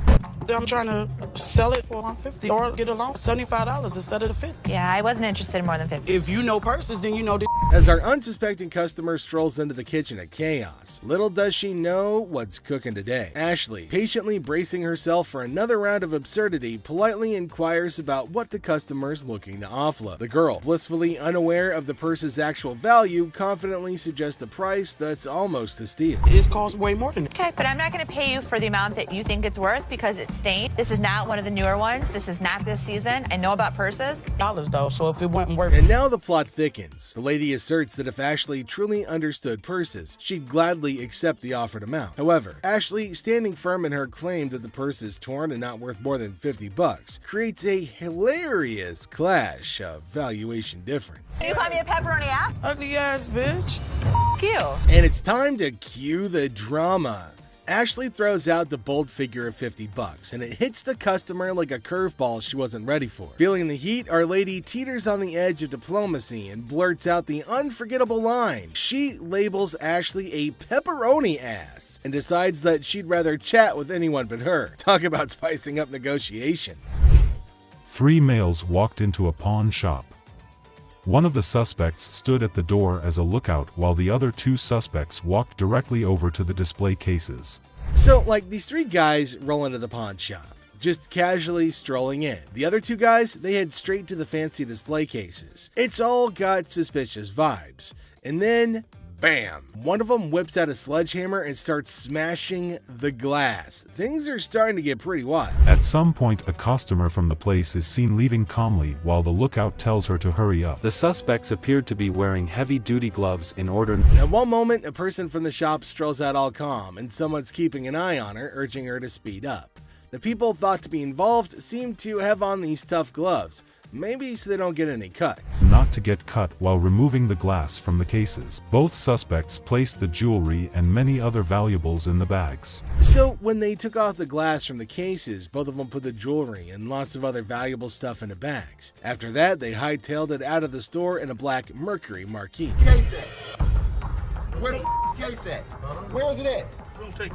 Where he put them on? The guy storms into the pawn shop all worked up and starts shouting about a missing case. He's demanding to know where it is, and he appears to be accusing the staff of removing. The feeling of stress in the air is increasing, and it's obvious that something is wrong. Do not take games. Take your wild my damage to the way it came like the kids. I know. You gonna act like I ain't got no sense? He's accusing us of taking games out of his unit. Look at the ticket. It never said with game. The atmosphere gets even more intense as the guy accuses the pawn shop of messing with his games. Les, the cool guy at the pawn shop, stands his ground. The customer's getting more agitated, making accusations and even talking about blowing up the place, which is just adding to the chaos. At that point, man, you think you can get your arms up off belly and none of your body parts on me, bro? After all the stress I have, the last thing I need is a customer causing a scene. Despite the escalating situation, Les stays calm. He tries to talk sense into the upset customer, especially with a big event coming up the next day. I know how to walk. I ain't illiterate because I potted a week and y'all motherfuckers in my middle and put them games in there. And you wasn't even standing there when I pondered it. Somebody need to blow this place up. It's time to go, sir. You ain't gonna get my window. I'm not. Let go. Can I get my weed? Don't get it for you, don't worry. You're making a threat like that? The situation becomes alarming when the upset customer makes a threat to blow up the place. Les, rightfully concerned about the safety of everybody, asks the guy to leave. Security becomes a priority, and the customer's demand for his belongings takes a back seat to the potential danger that he's creating. That's a challenging moment for Les, who's just trying to manage the chaos caused by an irate customer. How's it going, man? What's going on, man? Everything good. How about you? I'm doing good. Good. What can I do for you? Let me at least like $400 for this watch right here. What can I do for you today? Can I get like $400 for this watch right here? It's worth $20. Les, chilling at the pawn shop, notices a guy walking in, watch in hand. Les, being friendly, asks how things are going. The guy, hopeful, wants $400 for his watch. Les, the cool pawn detective, calmly discusses the watch's worth, revealing it's valued at about $82. Yeah, man, tell me the truth. What'd you really pay? Telling you the truth, man. Come on, give me four for this watch, man. Come on, man. We deal in high-end watches. This was worthless. Nothing for us to deal with. Come on, give me like $450 for this watch. You yelling at me? Oh, I got a baby on the way, dog. Congratulations. I'm sick of living at the crib, man. My girl on my head. The negotiation heat rises as the guy insists on 400, but Les suggests 7. The guy, pleading and sharing his life story about a baby on the way, asks for 400 again. Les stands firm, offering him the same price, which leads to a bit of yelling. The guy, feeling frustrated, calls the place bull ass and expresses his discontent. You want $10? Oh, no, so don't do it $10. I have no idea. Go to Coney Island. Give me Coney Island is $10. good. No, Coney Island on $10. Got a baby already. Go do this bull to me, dog. What you looking like a crazy fool? The tension escalates and the guy feels disrespected, using strong words and even threatening Les. Les, staying cool, suggests maybe he should have been given $400, hinting at a broken lamp that needs payment. The situation gets intense, with the guy considering if he should have taken the deal. Cash for this watch, man. 400? I'm sorry. This is a bullshit ass place, man. This whole ass place, dog. Excuse me. You call it what? You call him a bitch? You? I'll knock you the out. You don't know who you talking to. Tell me. Dog, don't touch me, homie, dog. Touch me, dude. Then maybe he would have been able to pay me for the lamp that he broke. Yo, I'm off you, dog. The guy, still upset, leaves the shop, but not without some fiery words. Les reflects on the encounter, realizing maybe he should have given $400 to avoid the chaos. The drama ends, leaving behind a mix of emotions and a used watch. Life at the pawn shop remains unpredictable and full of surprises. How you doing today? Hey, pretty good. How are you? Real good, thanks. I'm Les. I'm Randall. How are you? Randall, oh, you got a hell of a grip. Wow. What the hell is it? Call it a ring. Okay. I didn't think it was a bus. How'd you get it? I just got it. This guy smelled like a brewery. Okay. How much did you want? I'd like 500 for it. Why? Why? Because I need it. Yeah, I got you. 2 DUIs. A person walks into the pawn shop, catching Les's attention. Things start getting interesting right away. The person wants $500 for a ring and shows it to Les. Les, being curious, asks where the ring came from and why they want to sell it. The person gets really mad when Les asks questions. The intensity in the air rises as the person angrily explains why they're selling the ring. Les stays calm, making it a surprising and dramatic moment in the pawn shop. Well, if it was gold, I'd give you more than 500, but it's not real. I know it's worth $500 and you're gonna give me 500. Well, actually, if this was gold, but it was brass, it had no value. I understand. You have court issues. The problem is, I need $500 for it. I'm sure you do. Man, I don't know why you need. As the conversation continues, Les drops a bombshell. He tells the person that if the ring were real gold, he'd offer a whopping $2,500. Feeling a glimmer of hope, the customer suggests, just give me the $2,500 then. Expectantly awaiting a positive response, Les, with a touch of humor, reveals the harsh reality. He explains that the ring is fake, not even worth $500, and he won't pay that much for a counterfeit ring. You gotta give me something for it. I can't give it to you. I'm sorry. Give it to me anyway. Man, you can give me something for it. No, you give me something Just don't for beat it. on the glass. This guy was drunk. You give me that ring back. Give me that. It's the. Ow, I ain't going nowhere. Man, get away from me. Get out of here! I go, man! You man? In the midst of the ring discussion, a security guard quietly enters, taking a position behind the customer. The customer, desperate, pleads with Les to give him something for the ring, but Les, staying true to his detective skills, rejects the plea, emphasizing the ring's fake nature. Les, sensing trouble, comments that the customer seems drunk, adding another unexpected twist to the escalating situation. As the rejection sinks in, the customer, unable to contain his frustration, sits on the floor, declaring that he won't leave. The tension peaks as he becomes increasingly aggressive. The guard steps into action, forcefully dragging the defiant customer out of the store. But despite being escorted out, the customer continues to yell and make a scene. Oh boy. I see you sweating. Yeah. Must be hot outside. No, I was doing karate outside. You're doing karate? And judo. I'm Bruce Lee's sister. Really? Yeah. As the door jingles, a woman strolls into the pawn shop rocking winter clothes in the summer heat. Now she's chatting with Les, teasing him about the sweltering weather. She even claims to be a martial arts pro, throwing around Bruce Lee's name. The banter kicks off with a request for a karate move demonstration. She said she was Bruce Lee's sister. So what you got? The atmosphere takes an unexpected turn when the woman unveils a unique item, a mysterious fox mink. Les, unfamiliar with such creatures, engages in a lighthearted conversation to understand more about this fox mink. The woman, with a hint of mystery, reveals her intention to sell it. A mink fox? I don't know.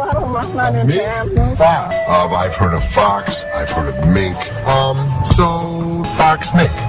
Did you want to post? As the conversation unfolds, Les dives into the details of the fox mink, trying to grasp its worth. The woman shares anecdotes about the origins of the item, painting a vivid picture of its history. Les, playing the role of the detective, subtly negotiates and gathers information to figure out the best deal. So, how much did you want for it? $50,000.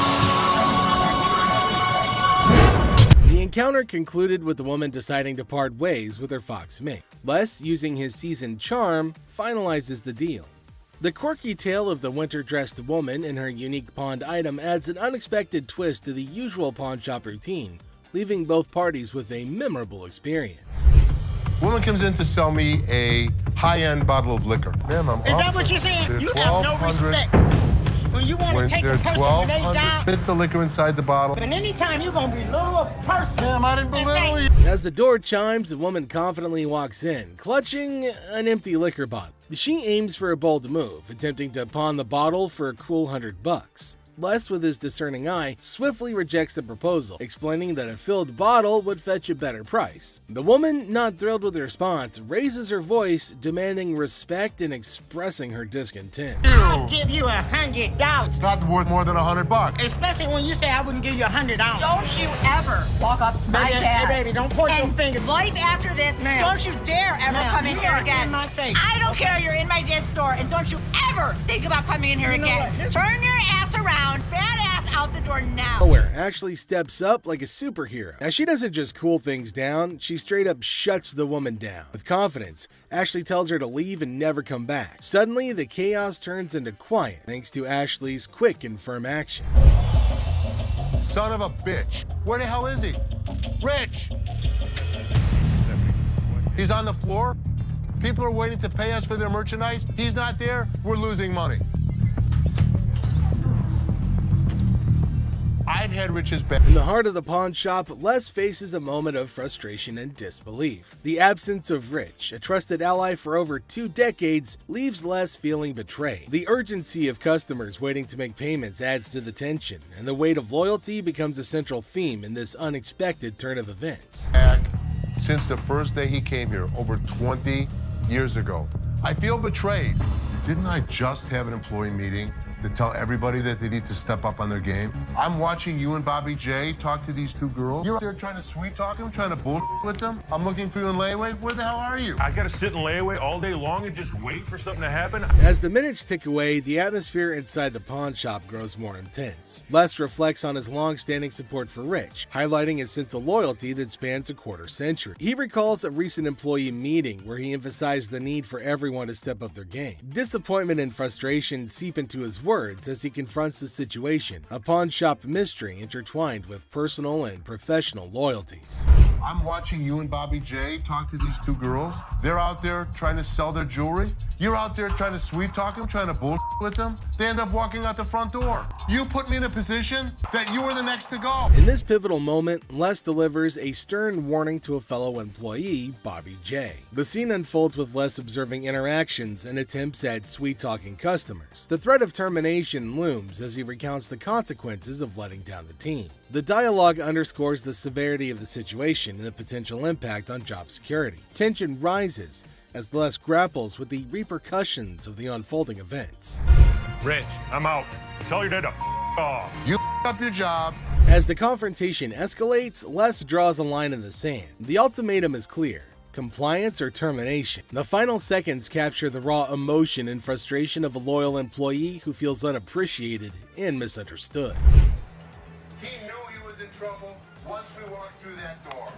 Joe, did you steal from me? Tell me the truth.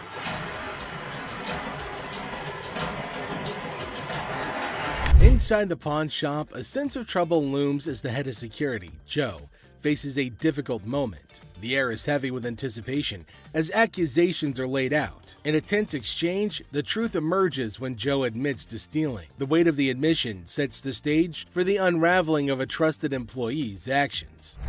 The detectives call in uniformed officers to put the cuffs on. And then he reaches into his pocket and pulls out an assortment of jewelry worth over $7,000. As the admission hangs in the air, the situation takes an unexpected turn. Detectives call in uniformed officers to apprehend Joe. A place built on trust is now shaken to its core as the true extent of the betrayal unfolds. You go this way. This is my loyal employee, my head of security, a guy that I trust. The arrest unfolds and reality sinks in for the pawn shop owner. The disbelief is evident as a devoted employee, the head of security for the previous 3 years, is carried away in handcuffs. The emotional weight of the betrayal is clear in the owner's voice, which expresses the anguish of putting trust in someone who later proved dishonest. If he was, he could be anyone.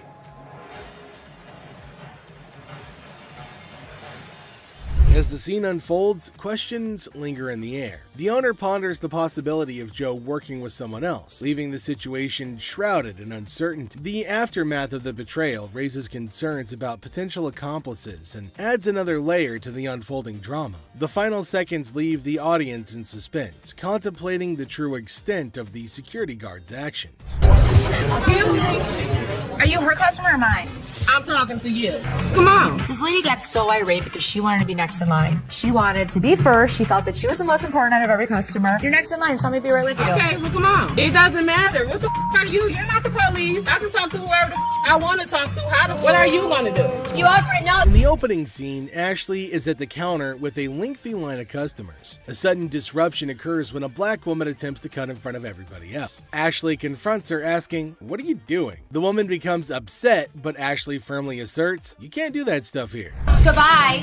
Come back here. Let's talk right now. Take the receipt. What would you like to do with it, ma'am? I want to pay. Well, you have to go to those windows. I'm not now. I come to this line any other time. Not at this window. It's Okay, well, I'm not going to stand in the line. in the wrong line. Get in the other line. And I'm not going to get in another line. I'm going to walk straight up to the damn window.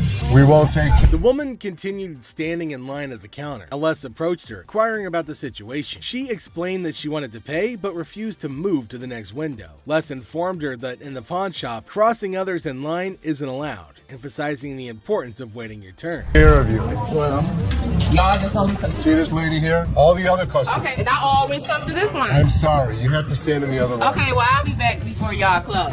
You can do whatever you want in this line. She can't. Can't wait your turn. We'll be back later. Following the interaction, the woman eventually complied and moved to another window. Les, taking action, instructed the workers at that window not to accept her payment. He firmly directed the woman to wait in line like the other customers, reinforcing the shop's policy on fair and orderly transactions. Thank you, sir. We appreciate it. Thank you. Thank you. Thank you. Yeah, jackass. Take your Bitch. Take Yeah, that's you. and get it to You. You make me. We don't, Sir, we don't want please. this. You can take this stuff. Sir, And sir, put it where the listen. sun don't shine. Listen. I don't know what the problem was. As the interaction begins, the customer expresses gratitude, but the tone takes an unexpected turn. Tensions rise as the customer's language becomes confrontational. The shopkeeper, addressing the situation calmly, refuses to tolerate mistreatment. The dynamics shift from appreciation to conflict, showcasing the challenges of customer service in a brief yet intense moment. Came in here, tried to spend my money is what I did. That's what I did. Okay. And come instead of trying to come in here, I'm not even talking to you. I need a liver transplant. Why? Seriously? They didn't even look at these cards. Sour Patch Kids. The narrative unfolds with the arrival of another customer, visibly intoxicated. The shopkeeper navigates the encounter with a mix of tolerance and assertiveness. The customer attempts to engage in banter, revealing signs of alcohol influence. The shopkeeper, unswayed, maintains composure and subtly addresses the situation, highlighting the challenges of dealing with individuals under the influence. I'm not even out here so I get this $30. Not paying on my. $50 for that. Jeff, take him out, please. Better not put it in your car. I can't get one. In this segment, a discussion ensues about cards and a potential liver transplant. The shopkeeper encounters a situation where the customer's intentions are unclear. Misunderstandings arise, and the shopkeeper skillfully navigates the conversation. The dialogue touches on humorous elements while portraying the complexity of communication in a retail setting. What, is it, ma'am? Is it? I don't know. You tell me. Man, come on, you the dude with the ponytail? The wife's racking my nuts on the telephone constantly. Just tie 2 earrings in your ears. Does it matter? Just take it off, put it with mine a little bit, let it get a little bit more weight to it, and go ahead and give me my money. Does that make sense? Right this way. You can't come back. Damn this! Go out my way now! One of y'all touch me! I'll break this. I'm more than happy to go to the ends of the earth for you. When you come in like an ass, you be walked out like an ass. The scene takes a surprising turn as the atmosphere shifts. The shopkeeper reassures the customers that, despite challenges, the store is dedicated to going the extra mile for them. The encounter, starting with tension, concludes with an assurance of excellent service. This final part encapsulates the roller coaster of emotions within a brief time frame, showcasing the highs and lows of customer interactions. You need some help today? Man, how you doing, brother? What's the deal on this TV here? This TV right here is $400. $400? Yeah. I was in here 2 weeks ago, sold you this mother for $90. Now you're gonna ask me $400 for it, man? In the electronics section of the store, a customer named Robert engages in a conversation about a TV with the store employee. The casual tone sets the stage for what seems like a routine interaction. The customer questions the TV's price, sparking a humorous recount of a previous encounter where he claims to have purchased the same TV for a lower price. Are you kidding me? So you're making a $310 profit off me? Bull, man. Can I help you? Who are you, man? I come in here 2 weeks ago, just like I told this Gentlemen. do something with your hair, man. And then y'all gonna sell it for $400. You gonna make that much profit off me? As the dialogue unfolds, the customer expresses dissatisfaction with the marked up price, claiming the store will profit significantly from his purchase. A manager steps in, attempting to resolve the situation. Tensions rise as the customer questions the legitimacy of the price hike and demands a resolution, emphasizing the financial disparity between his purchase and the intended selling price. Brother, Where's your receipt? can you not understand English, my brother? No, I can't, my brother. I don't believe that he wants a TV for nothing. I'll just take the TV, man. Right out this door right Sure you here, will. and I'll be gone. I would like to see a trust out here so fast. Trust out by who? Who are you? Les asserts his role, introducing himself and trying to understand the customer's concerns. The customer, however, remains skeptical, challenging the legitimacy of the store's actions. The language barrier becomes a point of contention as the customer questions whether the manager understands English. The atmosphere becomes charged with frustration and confusion. 2 Green Mile. You're talking luck, and they're not going to be happy. Here, I ain't going out the door, man. Y'all ain't gonna put me on no door, man. I ain't gonna know. The customer threatens to take the TV and leave without making a purchase. The manager issues a stern warning, asserting that any attempt to take the TV without completing the transaction will result in immediate removal from the store.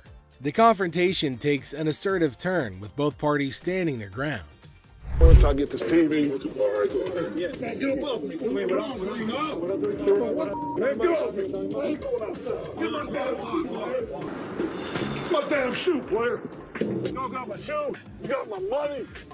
It's joint. This guy was acting like a total baby. He wanted attention, and he got it. Despite the warnings, the customer decides to leave the store, expressing discontent with the entire experience. He accuses the store of mistreatment and vows never to return. The situation concludes with dramatic flair as the customer exits, leaving behind a sense of dissatisfaction and a promise never to return.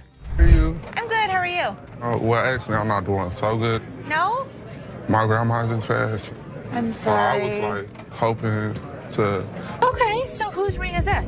my grandma's. Oh.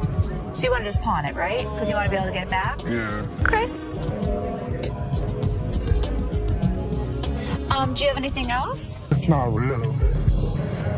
What you mean it's not real? It's not real gold. A guy comes in feeling sad and asks Ashley to pawn his grandma's ring, explaining that she passed away and it's all he has. When Ashley checks the ring, she gently says it's not real. Concerned, she asks if he's got anything else, wanting to help him in a simple way. You saying basically y'all set up here and waste my time talking to you? You don't waste your time. If you have a TV, you can pawn your TV. What the I look like pawning my TV? Do you have a TV? I need to speak with somebody else because you irritate me flat out. It's acting really erratic and it's making me really nervous. Lower your voice. Don't Lower your tell voice. me Lower what your to do. voice. Don't Lower put your voice. finger in Lower my your face. voice. Lower your Don't voice. put your finger. Ashley breaks the news that the ring isn't real. The person gets upset, saying it's not fake. Ashley suggests pawning a TV instead, but he questions why he should. Despite Ashley's efforts, the man gets angrier, repeatedly telling her to lower her voice. Ashley asks him not to point fingers at her face, but he ignores her. I'm trying to help you solve Like the this, issue. lower your voice. The next thing I know, this guy snapped. Lower Don't your tell voice. me Lower what your to do. voice. Don't Lower put your your voice. finger. You got me up. Let's go. Let me go. Let me go. On the ground. On the ground. On the ground, mother. The security guard intervenes, slamming the upset person to the ground and then dragging him out of the pawn shop. The situation escalates and the guard takes decisive action to maintain order. Next up, we've got this episode where a heavily muscled individual made his way over to meet Les to complain about equipment he got from the store that got busted. Somebody bought this. This piece of junk I bought in here just a couple days ago don't work now. It's broken. What is it? Little ab lounger I bought here, man. Workout. In the midst of the pawn shop's hustle, a burly customer approaches Les with a complaint. He's upset about a busted piece of exercise equipment, an AV lounger purchased just days ago. Les, sticking to the store policy, explains that they can only provide an exchange, not a cash refund. Tensions rise as the customer vehemently rejects the idea of an exchange, demanding his money back. They can only hand over another item in place of the faulty one. If you had the receipt, I could give you an exchange. I could give you something. I don't want an exchange because it's probably going to be some again. How about you just get my money? As the disagreement escalates, the customer insists on a cash refund, dismissing the option of another item. Les faces a dilemma, stuck between policy and customer satisfaction. The clash intensifies as the customer becomes forceful in his demand for a monetary refund, setting the stage for a heated confrontation. Les could match him word for word without fear. Better be some money. Or what? Or what? There's going to be a problem. How about What that? kind of... Les, accompanied by his trusty companion Byron the Snuggle Bear, stands his ground. The customer challenges Les with threats of problems if he doesn't comply. Unfazed, Les maintains his position, asserting that the store's policy is non-negotiable. The heir becomes charged with confrontation as both parties refuse to back down. I don't need food. As things got super heated between Les and the customer, Byron tried to step in to calm the man down. As the situation reaches a boiling point, Les and the customer engage in a verbal showdown. The customer grows increasingly forceful and Les warns against physical contact. Byron attempts to mediate and calm the customer, but his intervention takes an unexpected turn, adding a new layer of tension to the already heated exchange. Come on. Really? The confrontation takes a risky turn when the customer, ignoring Les's warnings, attempts physical contact. Byron, in a misguided attempt to intervene, escalates the situation further. Les stands firm, refusing to be intimidated while tensions continue to rise. Les questions a man's marriage. Les uses a customer's words against her. There's trouble in the office, but Les reminds Seth that he's the boss. Les kicks off the day questioning a man's marriage, using customers' words against her. Trouble brews in the office, but Les asserts his authority as the boss, teaching a disrespectful man a memorable lesson. Les shows that he's not just a pawnbroker, baby. He's a boss in control. Here are savage Les Gold moments. It looks like Les is more interested in this man's marriage than his business. Les woke up this morning with the urge to roast someone, and of all the people he could roast, he picked this guy. Things take an unexpected turn. Now, in a surprising twist, Les dives into the man's marriage, leaving everybody shocked. Les humorously challenges the man's absurd scenario, roasting him in a way that only Les can. The man's attempt to buy an anniversary present with his wife's jewelry backfires, adding a touch of humor to the pawn shop drama. Get a watch for my wife's anniversary. Oh, it's not your anniversary too? Well, yeah, it is mine too. How many years you been together? 25 years. Oh, okay. How many good ones? So how did you get these? Well, we were going through some of her jewelry. She said this belonged to my grandmother. They're not real. Les posts a customer's watch request, questioning the authenticity of the jewelry. Unfazed, Les detects the fake and confronts the customer's peculiar anniversary gift plan. The customer tries to defend himself, but Les, in his signature style, keeps it real and uncovers the truth behind the fake jewelry. And hold on a second. How come the old man wants to buy his wife an anniversary present with her own jewelry? That is one hell of a ridiculous scenario. What this man could have done at this moment is leave. But nope, some of these customers love to start drama. This is older than both of us. It probably is. But it was fake when it was made, and it's still fake. Les faces a customer who crosses the line, insulting his family. For the first time, Les takes matters into his own hands, delivering a stern warning. The tension rises as Les draws the line, showcasing a side of him that won't tolerate disrespect towards his loved ones. Yeah? Okay, I've seen your wife. Listen, mother, there's two things you don't talk about. What's that? My wife and my family. Oh, so here's the deal. For a moment, we thought... Two of you. Here's the deal. Get out of here, two of you. I'll hurt you guys so bad. Sure you will. Better get in the front. Sure you will. In a final showdown, Les lays down the law. With no patience left, he kicks the disrespectful customers out, warning them of dire consequences if they return. Les reveals his savage side, making it clear that disrespecting his family won't be tolerated under any circumstances. Hello, how are you doing today? I'm good. How are you, sir? That's good. I want to pawn this TV. I can go 100. Excuse me? So here's a guy who wants $400 on a $200 TV. What the is he thinking? People can help me move my stuff back in my mother's house. 100 is not going to do, sir. I need more than that. But I can't give you more. See, it's a used TV. A young man enters the pawn shop, seeking to pawn a TV for $400. Les, the owner, declines the initial offer and counteroffers $100.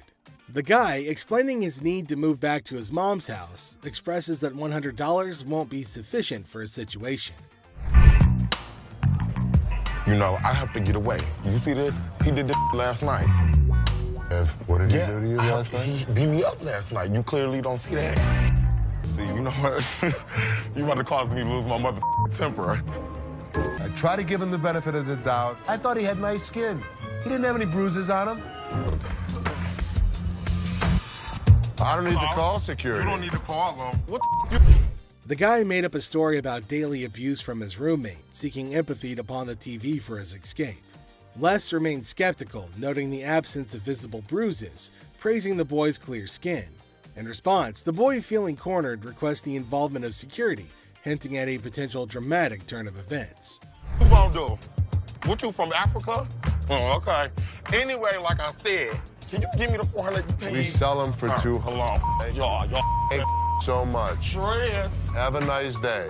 You. Thank you. You better lucky I'm gonna throw this big mother ass. Up. Where is my key?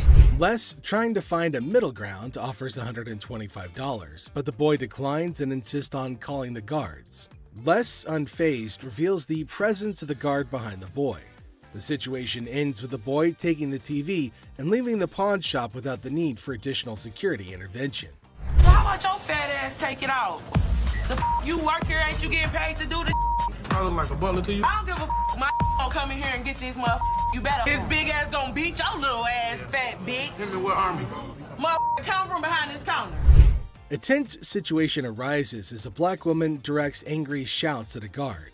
The guard, responding defensively, questions her, asking if he appears to be a butler in a moment of unexpected confrontation. You get back here. Your big ass on my way.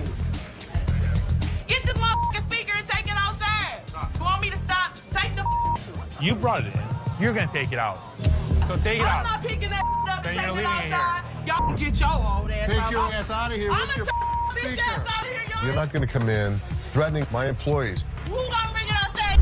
Despite Seth's efforts to intervene, the black woman continues her relentless shouting. Even another guard struggles to remove her. Suddenly, she notices Les, the owner, standing behind her. In an unexpected turn, she bursts into laughter and mockingly tells Les to leave. You know, big ass, you can drive that bitch too, ogre. My big ass, Shrek ass following behind me. We will give you the respect and the decency you deserve, but when you're threatening my family, we throw you out of here. Bitches, for life. Taking matters into her own hands, the woman starts leaving, dubbing the guards as Shrek on her way out. The situation takes an unexpected and humorous turn as she adds a touch of sass to her departure. Let's take a look at it. All right. I'm here with my man, and we got in a big argument, and he left me, so I need to get back home. He left you here? To Hawaii. Oh, really? Where about? Honolulu. Oh, okay. Got a ride from my cousin, so you gotta hurry up. There came a woman at Ashley's counter to sell her chain. Now Ashley's looking at her chain to see whether it's worthy enough or not. She's asking Ashley to hurry up as she has to leave earlier as her spouse has left her alone here. Really? Okay, how much did you need? I was just trying to knot this for you to be nice, but... $600. What up with that? I got this from one of my aunts in Africa. This is $600. Oh, do you know what it is? It's actually a Tahitian pearl. No, this is from Africa. This is an African pearl. Ashley asked her how much she wanted for her jewelry. Now the woman said $600, which is a lot more than Ashley was willing to spend, since Ashley said that it's not an African stone, but the woman was arguing that it was. 600. My ticket cost $600. That's how much I need. Do you have anything else? No. Excuse me? No. Ashley told her that they're not African pearls, so it's not worth $600, but far less. It was at this point that the woman started acting rude. Ashley got shocked at her stupidity and rude behavior. Eventually, she started behaving really bad as Ashley got angrier. What's gonna happen next? $600 or not? You can't get 600 on this. Okay. And also, don't call me a bitch. So you mean to tell me that this ain't worth a mother thing? That's not what I said. It could be worth something. Okay, can I get $5.99? No. Some kind of problem?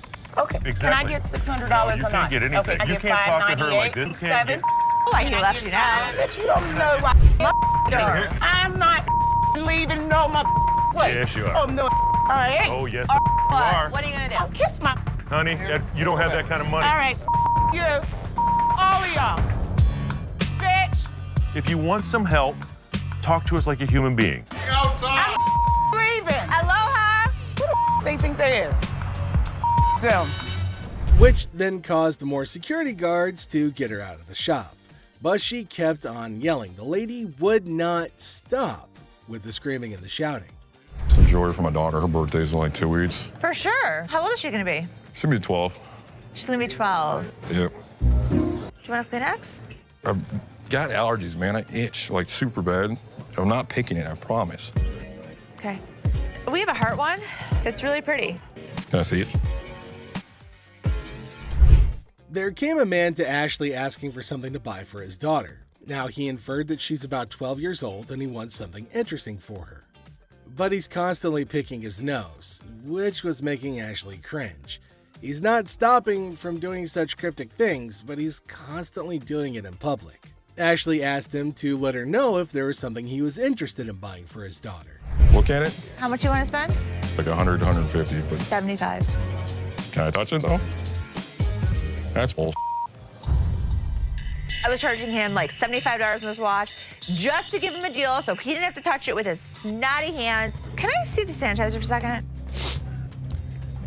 Now, the man selected a watch, but Ashley didn't want him to touch anything with his dirty hands. She asked him about his range and he said he wants something under $100, and the watch was $75. The man didn't agree to buy it. Now Ashley's just getting furious over his silliness. I'm gonna use sanitizer. Why don't you guys go yourself? I don't even care about the sale anymore. I just want him out of here. Ashley asked him to use sanitizer before touching anything in the shop, but he refused. Now this is going to be a very serious problem. They're probably going to have a fight. Ashley got angry and asked him to leave despite no deal. She just wanted him gone. She didn't care for the deal or profit, but just getting him out of the shop. Well, then came the guards who made sure that he left, and Ashley used sanitizer everywhere on everything that he put his hands on. Well, that's it for today, everybody. Thanks for being part of the hardcore pawn adventure with us. We hope you like the drama and the surprises. Stay tuned for more pawn shop stories. See you next time.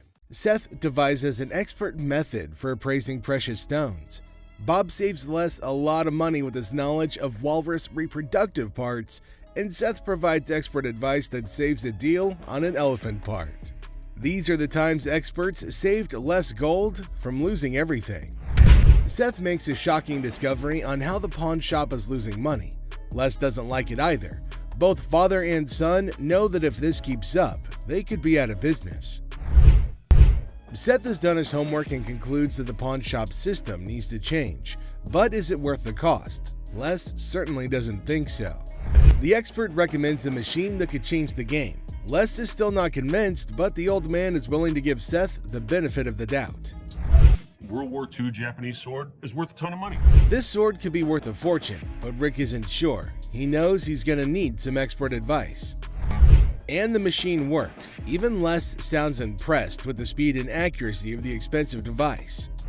Les doesn't mind losing a bet to his kids, especially if it earns him more money.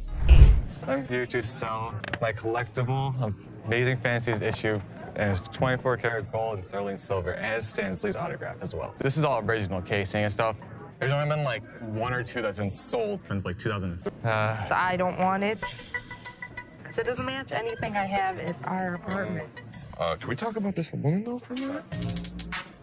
Why would you be in this relationship? I don't want to take this from this guy. Bobby J? No. A guy brings in a really interesting piece to the store at the behest of his controlling girlfriend. Ashley only wants to focus on business, but Bobby J is quite bothered about the customer's relationship. Unfortunately, it's not 24 karat gold. Oh, it's not? It's plated, which decreases the value a lot. Let me ask you this. What else have you had to get rid of? Nothing else. The only reason...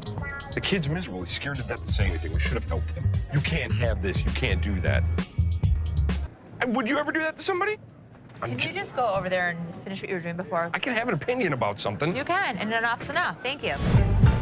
The gold gun that Les bought from the expert comes in and saves the pawn shop more money. However, Bobby J's only concerned about saving the customer from his girlfriend. Mike. I was started out at 25. And then what are we gonna do, raise it? This guy is trying to... Thanks to Les' expert, there's gonna be no deal between Les and the scooter owner. I'm Crystal. Crystal, very nice to meet you. This is Ashley. How you doing, Ashley? Hi, how are you? So what you got? I have these bag of stones that I found out of my grandmother's house. She just passed not too long ago. Oh, really? I'm just trying to get enough money for her funeral to do what I have to do. Let me have, you know what? My gem expert is coming in this afternoon to look at a few pieces. You know what? If you want to leave these with us, I'll have him take a look. What the hell is my dad doing? He's getting this lady's hopes up for nothing. I'm going to show it to Bob. He'll make the final call. It's a waste of You'll time, see, Dad. you'll see.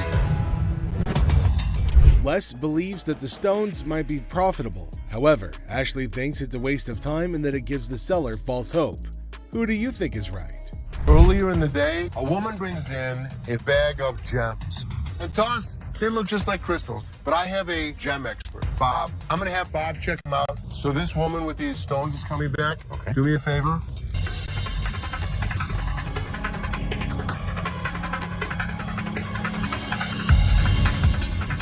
These are nothing. We never get hits like this. What do you appraise that at? Guys, here she is. We're going to change this woman's life. She's gonna threat. Yeah. Les is confident that Jim, his expert gemologist, will give him positive news. This time, Les's instincts are right on the money. You're going to change her life. This could change her life right here. Okay, here we go. Oh my God. So, you're in hard times right now, right? I don't even know how to break this news. $10,000. Oh my God, are you serious? Congratulations. Thank you. Thank you. Thank you. All right. My God, guess what? They just gave me $10,000 for grandma jewels.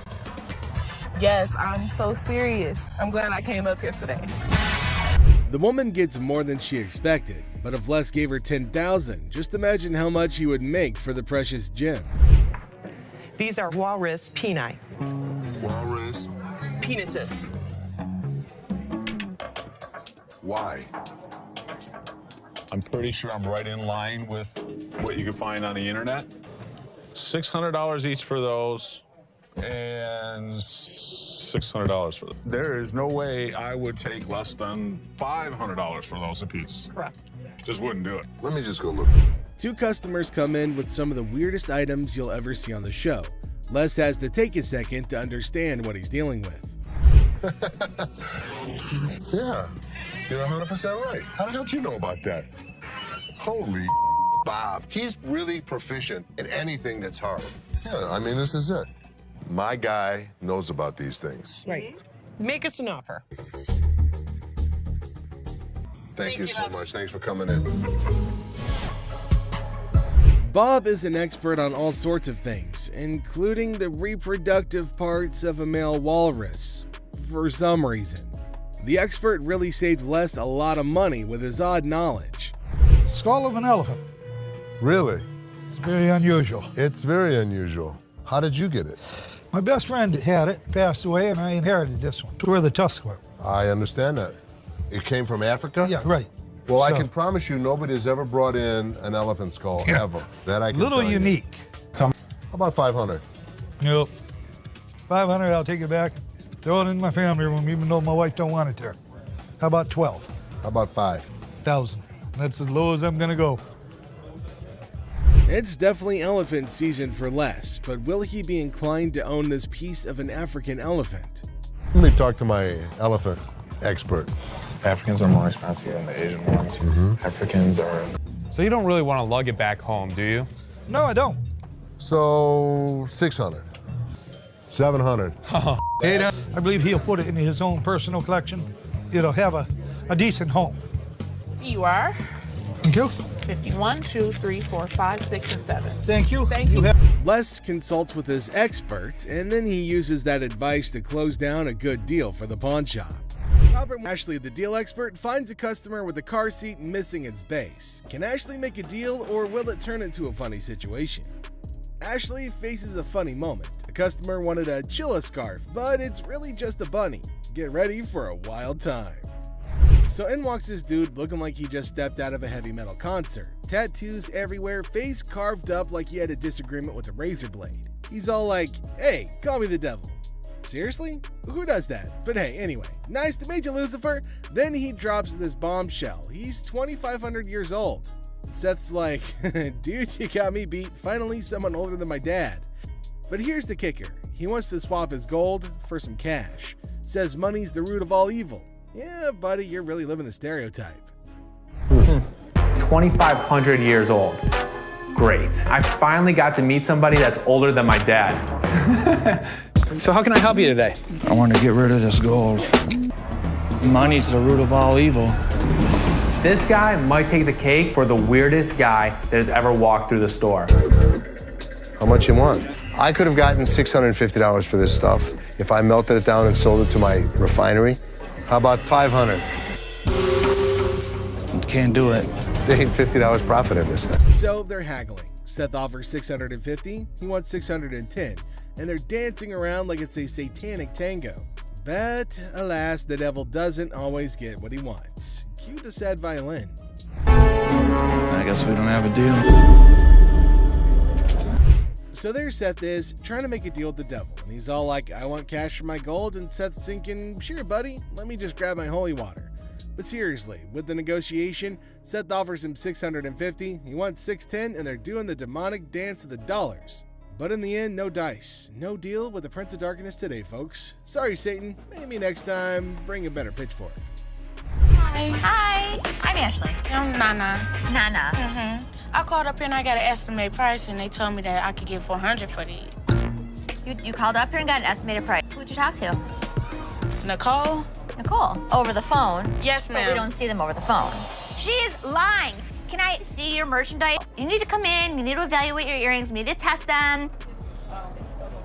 Ashley introduces herself in a bubbly tone. Now Nana barges in, claiming that she was promised $400 for her 3-carat diamond earrings. She accuses Nicole of lying about the offer. Ashley calmly explains they need to evaluate the earrings in person.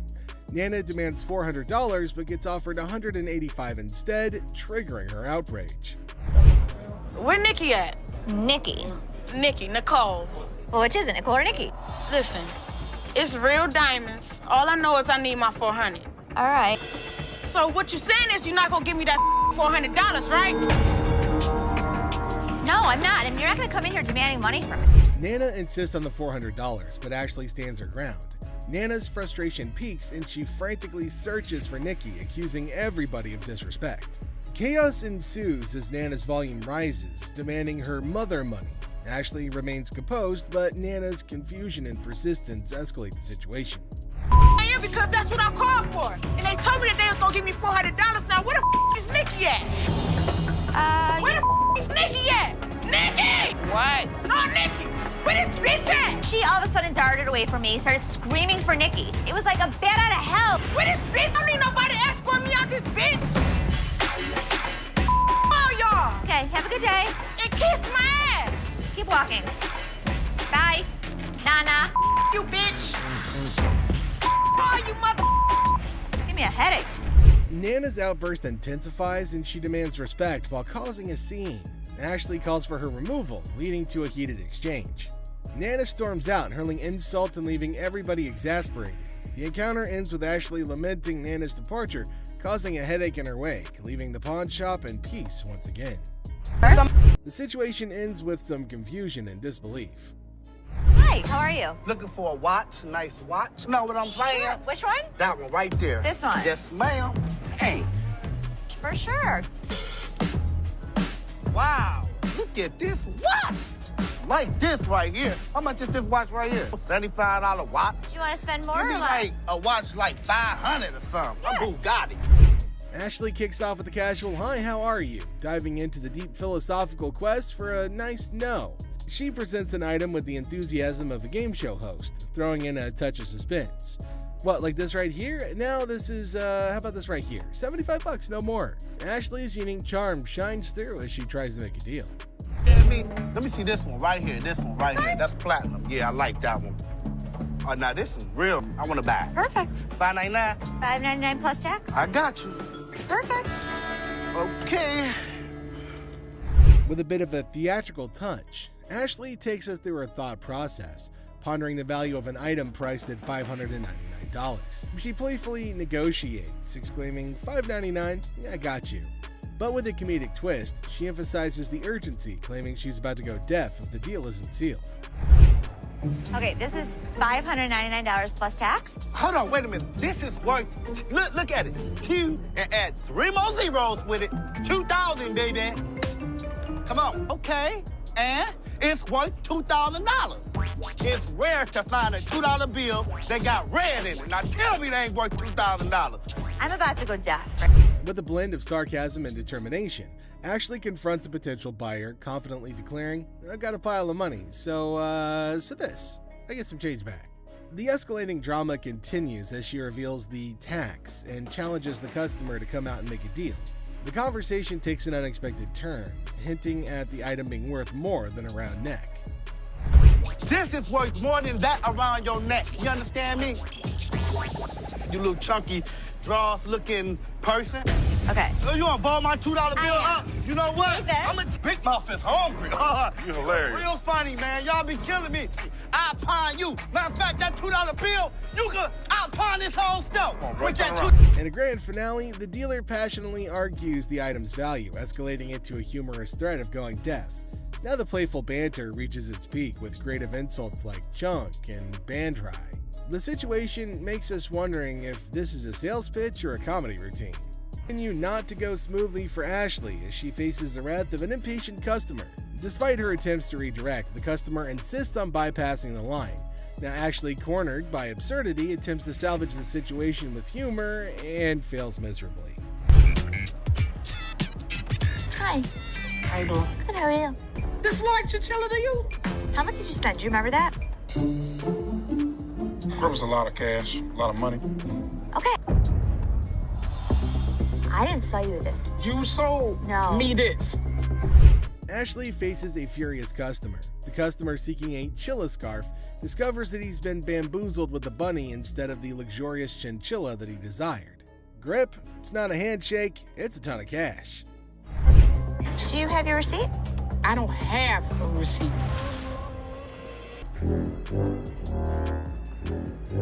Man, you sold me this bull for real. I ain't leaving here until I get my damn money back. Bunny right there. I wish this bunny would just... See this? Look at it. It's flying through the... As the drama unfolds, Ashley denies the accusation, stating the chilla is actually a bunny. Now the customer's girlfriend confirms the fluff faux pas, tossing the rabbit back. The receipt? It's apparently tucked in a peculiar location. Look at that. Ain't nothing chinchilla about it. I want my money now. It's time to go, sweetheart. All right, you can take that home if you want to. But I want my money, that's all. Have a good day. That was nice on you. Whatever, man. Around your neck. That's some old ass. Amidst the chaos, the customer adamantly demands a refund while comparing the bunny to Bugs Bunny. Now, Ashley remains unfazed, suggesting the bunny be taken home as a consolation prize. But the customer's not having any of it. This bunny's not hopping away from the dispute. I'm not wearing that old ass. That was a good shot right there. You play basketball? I'm not wearing that old ass, man. Have a good day. You too. I want my money. Man, I spent good money up in this bitch. Why you so violent, girl? Go on up out of here. Try to be nice to you. Now you're gonna leave it? You wear that. In a final showdown, Tippers Flair and Ashley bids adieu to the irate customer, but not without some sass and a failed attempt to pawn off an old scarf. The customer exits empty-handed but full of fury, leaving Ashley to ponder the quirks of pawnshop life. Frustrated, demands to see the manager. Ashley reveals that she is the manager, leading to a heated exchange. The customer insists on $500, using forceful language, but Ashley stands firm, refusing to tolerate demands. As tensions rise, the customer becomes more aggressive, threatening and claiming that they won't leave without the desired amount. Now, Ashley remains steadfast, emphasizing that they're not welcome back. The situation escalates, setting the stage for a dramatic exit. How you guys doing? Good. Got some equipment here. Yeah. We need some money. We're going to out west. We killed all the deer in Michigan, so we got to go out for bigger and better stuff. In this thrilling episode, Les and Seth face two grizzled sellers with Santa beards armed with ancient computers. Claiming that they hunted all the deer in Michigan, they demand $900 to head out west. Les, skeptical and slightly amused, offers a resounding zero, much to their disbelief. I thought that they were kidding. The last time I saw one of these computers was in the 80s. To be honest, what I can offer you is around here, there's no way we're gonna be able to help this guy out. The sellers persist, insisting on $800, but Les holds firm at zero, triggering their rage. Unfazed, Les declares their items as mere ancient artifacts. Now these guys storm out in disbelief, leaving Les to reflect on the Detroit rock scene, mentioning ZZ Top's enduring presence.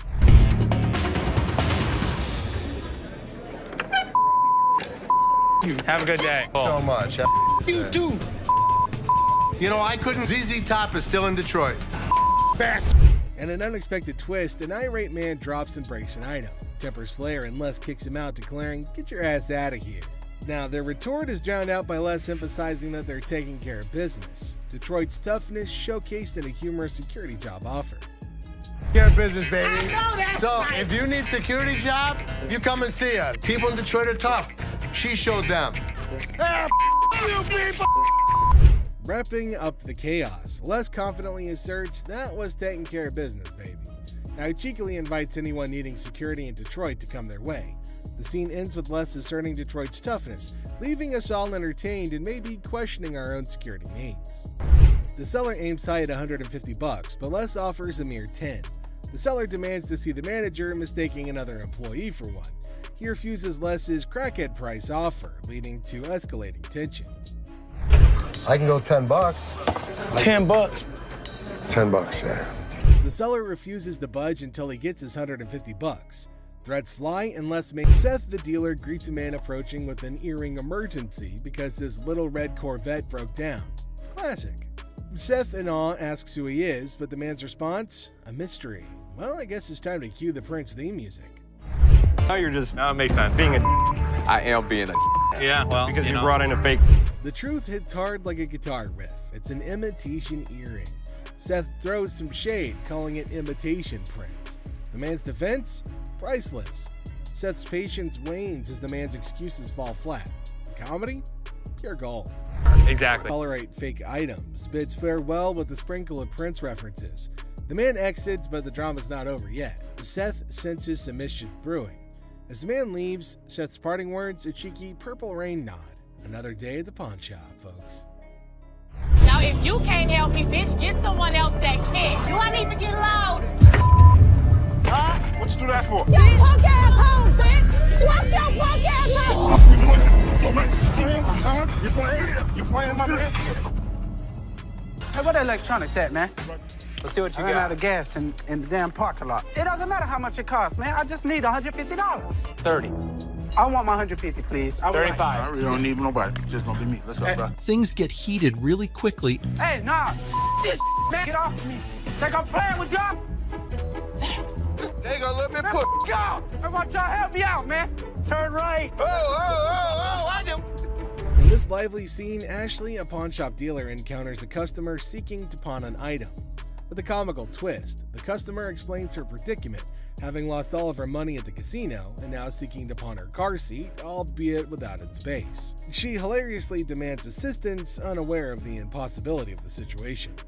Too heavy to carry? I need the base. Ashley is unable to help her. Have to have the base for it. I know how a car seat goes. Can you Properly? get someone else? Where's the manager?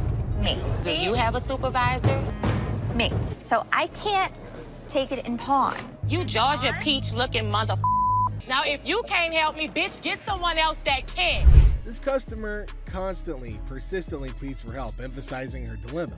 Now, despite her persistence, Ashley can't comply due to the missing base. The customer's escalating frustration leads to demands for a manager or supervisor, but to no avail. Tensions begin to rise as the customer insults Ashley, resulting in security intervention. To have the base for it. I know how a car seat goes. Can you Properly? get someone else? Where's the manager? Me. Do you have a supervisor? Me. So I can't take it in pawn. You Georgia Peach looking mother. Now, if you can't help me, bitch, get someone else that can. Need you to take my car seat. Give me my mother car seat. I'm not going nowhere. Let me go! Oh! Go! I don't know if she's supposed to be using the car seat or her child. Byron the guard intervenes, forcibly removing the unruly customer from the premises. Despite her protests, security ensures her departure. We then conclude with the customer's futile attempt to reclaim her car seat, emphasizing the absurdity of her actions and highlighting the humor of the situation. Ashley, Seth, and Karen to the office, please. Ashley, Seth, and Karen. So I got the results back from the secret shopper. Taking care of this customer. What is the first thing you see? 3 rings on the showcase. That's not allowed. Right. So one item out at a time. Now let's fast forward. Told somebody that you'd come back. I said I'd send somebody over. But nobody ended up coming over. Les, the silver-haired sultan of secondhand, calls his court jesters, Ashley and Seth, to the throne room. Apparently, he had a secret shopper, Ava, visit the pawn shop, and the results were not the best. Ashley and Seth exchange nervous glances, wondering if Les is going to unleash his legendary roar or just some good-natured pawn. That you'd come back. I said I'd send somebody over. But nobody ended up coming over. Now, how about this one? Wait till I show you this. I yawn. In front of a customer? Maybe that happened one time out of like maybe the past 20 years that I've been here. That particular day. Les unleashes his claws. He throws Bobby under the bus for displaying 3 rings at once, a cardinal sin in Lesland. Then he tears into Seth for taking too long to help a customer, accusing him of being slower than a pawnbroker on vacation. Ashley, sensing an opportunity, crosses her arms and silently whispers, "Uh-oh, somebody's feeling the heat." Look at how Linda took care of this person. This would run you $1,700 here. That's the best way to go. Look at how he's showing the television set. In Steve's report. And let me show you who got a 98 out of 100. Karen. Look at the way that she's handling the customer. I'm so happy I was able to help you today. 98. Les shifts his focus, showcasing the shining examples of Linda and JP. Linda, the Diamond 9 diva, expertly appraises a watch, while JP, the tech titan, demonstrates a TV with the enthusiasm of a kid on Christmas morning. Ashley takes a mental note, scribbling, "Be more Linda, less Seth," on her pawn-shaped notepad. 98. The most important thing that we have to offer is customer service. You could learn something from me. A rose near two thorns. Les, I'm just doing my job. I'm very proud of you. Wes reveals the ultimate scorecard. Karen, the customer service queen, scored a perfect 98. Ashley and Seth slump in their chairs, feeling like yesterday's jewelry. But Les throws Ashley a bone, calling her a rose between two thorns. A not-so-subtle dig at Seth. So Ashley puffs at her chest, basking in the rare praise, while Seth silently vows to outshine Karen next time. Is there something you need help with? No, I'm just browsing. Okay, sounds good. Anything catches your eye that you want me to pull out? I was kind of looking at some of these watches. Okay. Something wrong? Yeah, my phone. I just let my... Did you take my phone? On the showcase. In a pawn shop far, far away from common sense, a customer's quest for an invisible phone turns the store into a circus. Imagine a magician's act gone wrong. Now add grumpy customers and confused employees. It's a comedy of errors where the only thing missing is the phone that everybody's looking for. Look, I ain't crazy. Damn it, I just let my phone there. Yo, you better get off because get the manager. You Another customer in the store. You have got to get out. Y'all, please, listen. Crazy. As chaos reigns supreme, the invisible phone saga transforms into a slapstick showdown. Consider a scene from a stupid action film, but with canes instead of firearms, and insults flying quicker than a swarm of birds. It's like a sitcom on steroids, with each character competing for the title of most absurd performance. I'm out of here, yo. Their business outside. Nobody don't got time for this. Yo, get this old ass. Hey, what's your problem? Oh, my For God. heaven's sake. You ain't gonna need that cane. Go ahead, put the cane down. Chill out. Gangsta, calm down. Yeah, all right. Man, don't hurt nobody. And watch how you use that cane. Shut the hell up. You got grandkids? Granddad. Have a nice day. Now, as the dust settles, the pawn shop resembles a battlefield of comedic proportions. With tempers cooled, the invisible phone remains the elusive star of this absurd show. And when the curtain falls on this hilarious display, only one thing is certain: nobody's gonna leave with their sense of worth intact. Hi, I'm trying to pawn this train. Yeah, we won't be able to take this. Why you want me to take? Why are you screaming? Because I want my mother money. I'm a boss. That's what I do. Get my money. You're gonna come and get it? One way or another. All right, well, I'll come and give it to you. Yeah. So this guy strolls in all confident, trying to pawn off some chain. He's like, "I want $250 for this." But hold up, it's faker than a $3 bill. The drama unfolds as he demands his mother money and threatens to take it by force. Oh man, well, we got ourselves a boss in the making right here. Where's it at? Back up. Okay. First of all, that's not real.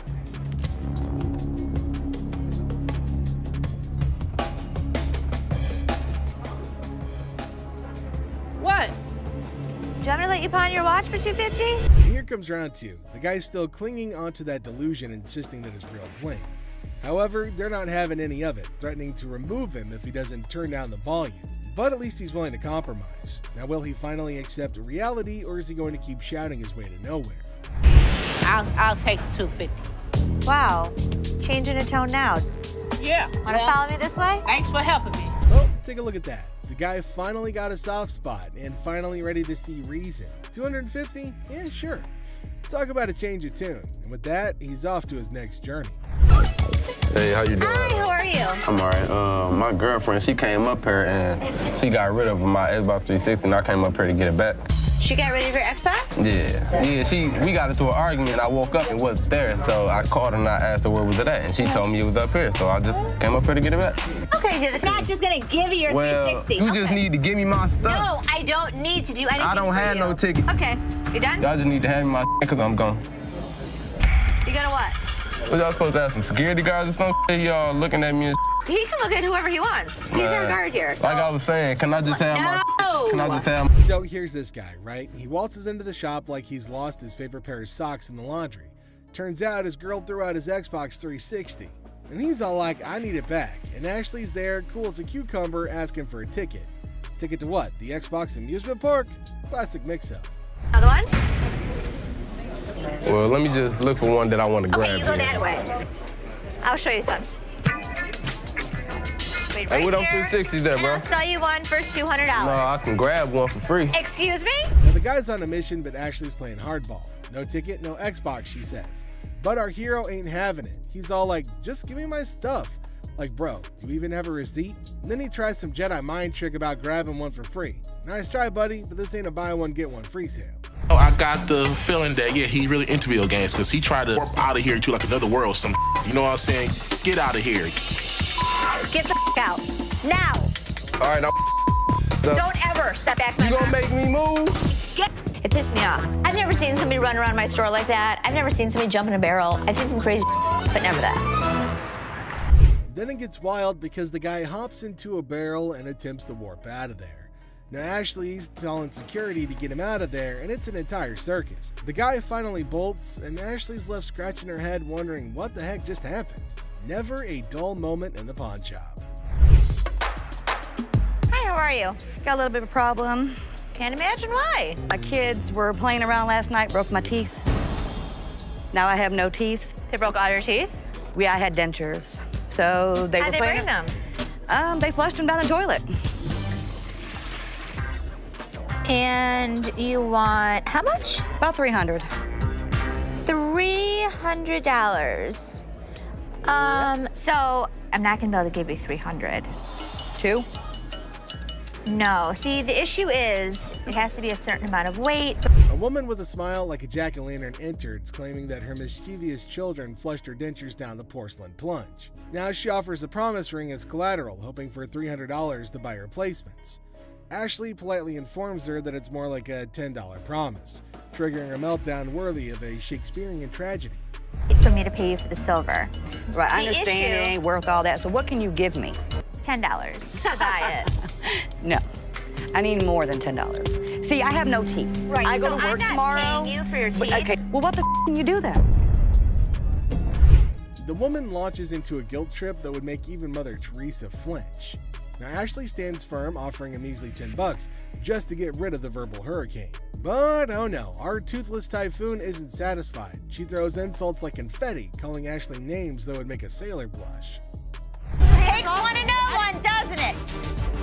Talk a lot of smart, bitch. I do, and so do you. Keep walking. Now what? I'm here. Now what? I'm here. Keep walking. Bitch, my car's this way. Lucky Ashley didn't knock the teeth out your mouth. Ashley, pushed to her limit, unleashes her inner dragon.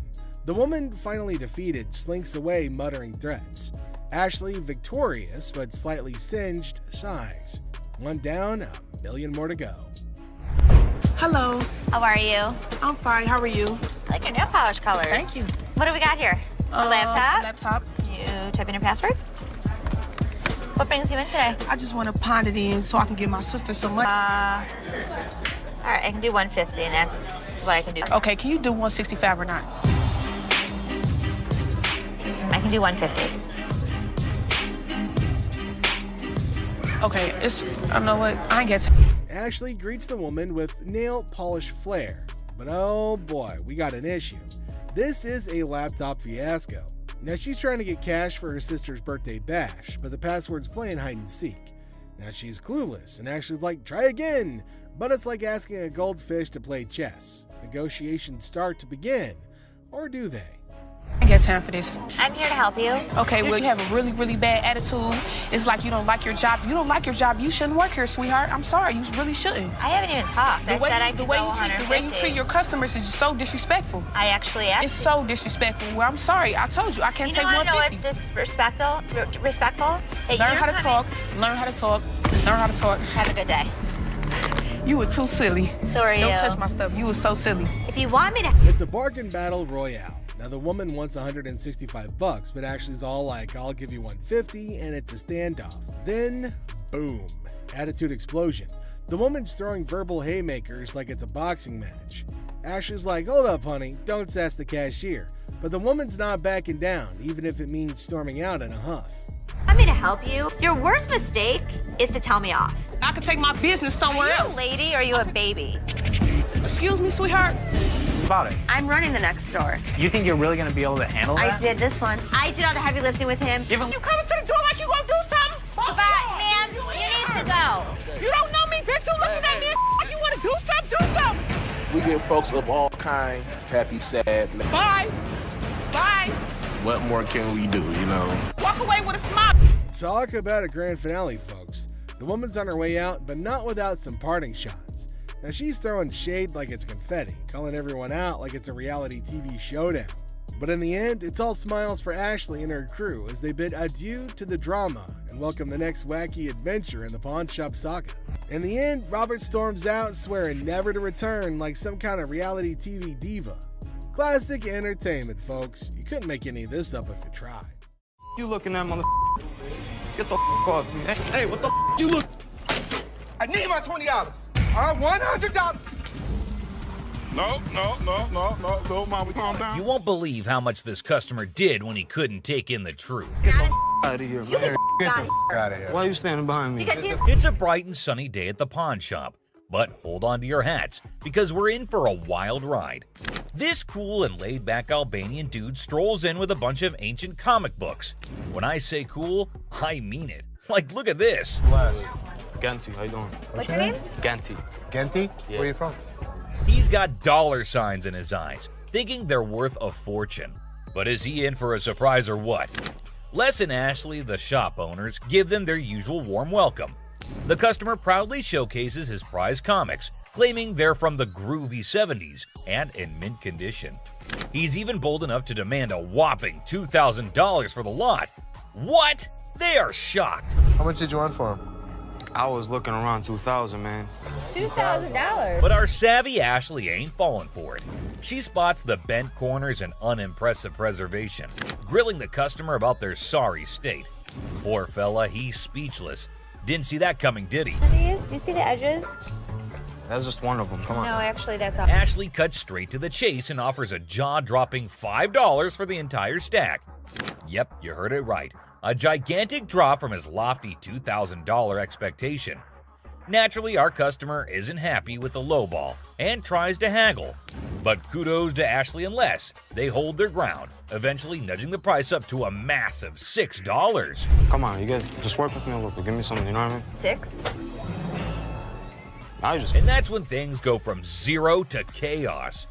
Our previously calm customer suddenly loses it, accusing the shop of playing mind games. Leslie tries to calm him down, reassuring him they're not joking around. But no, he won't take their word for it. He insists on verifying the authenticity of the comics, and Ashley's response takes him to new levels of shock. From the 1970s. So am I. I don't go where you. Oh boy, buckle up, because it's all downhill from here. The customer starts swearing up a storm, slamming the table like a man possessed. He's convinced he's being duped, and boy is he fuming. Like you're playing me right now, because I know this is worth way more than $6. The situation gets so out of hand that a burly bodyguard has to step in and escort him out. But wait, there's more. Right before leaving, he pulls a move that really ticks off another customer. Talk about adding fuel to the fire. Get the off me. Hey, what the you look? Come here. Next thing you know, we're witnessing an impromptu street brawl right inside the shop. These two customers throw punches like they're in a heavyweight championship match. And let me tell you, it's a hilarious sight to behold. Someone fuck me. You little bitch. Eventually, the bodyguards swoop in like superheroes and drag both fighters out. Man, talk about a show. After the dust settles, our Albanian friend tries to save face with a final quip. I'm Albanian, baby! Well, my friend, you certainly lived up to that fiery reputation of yours.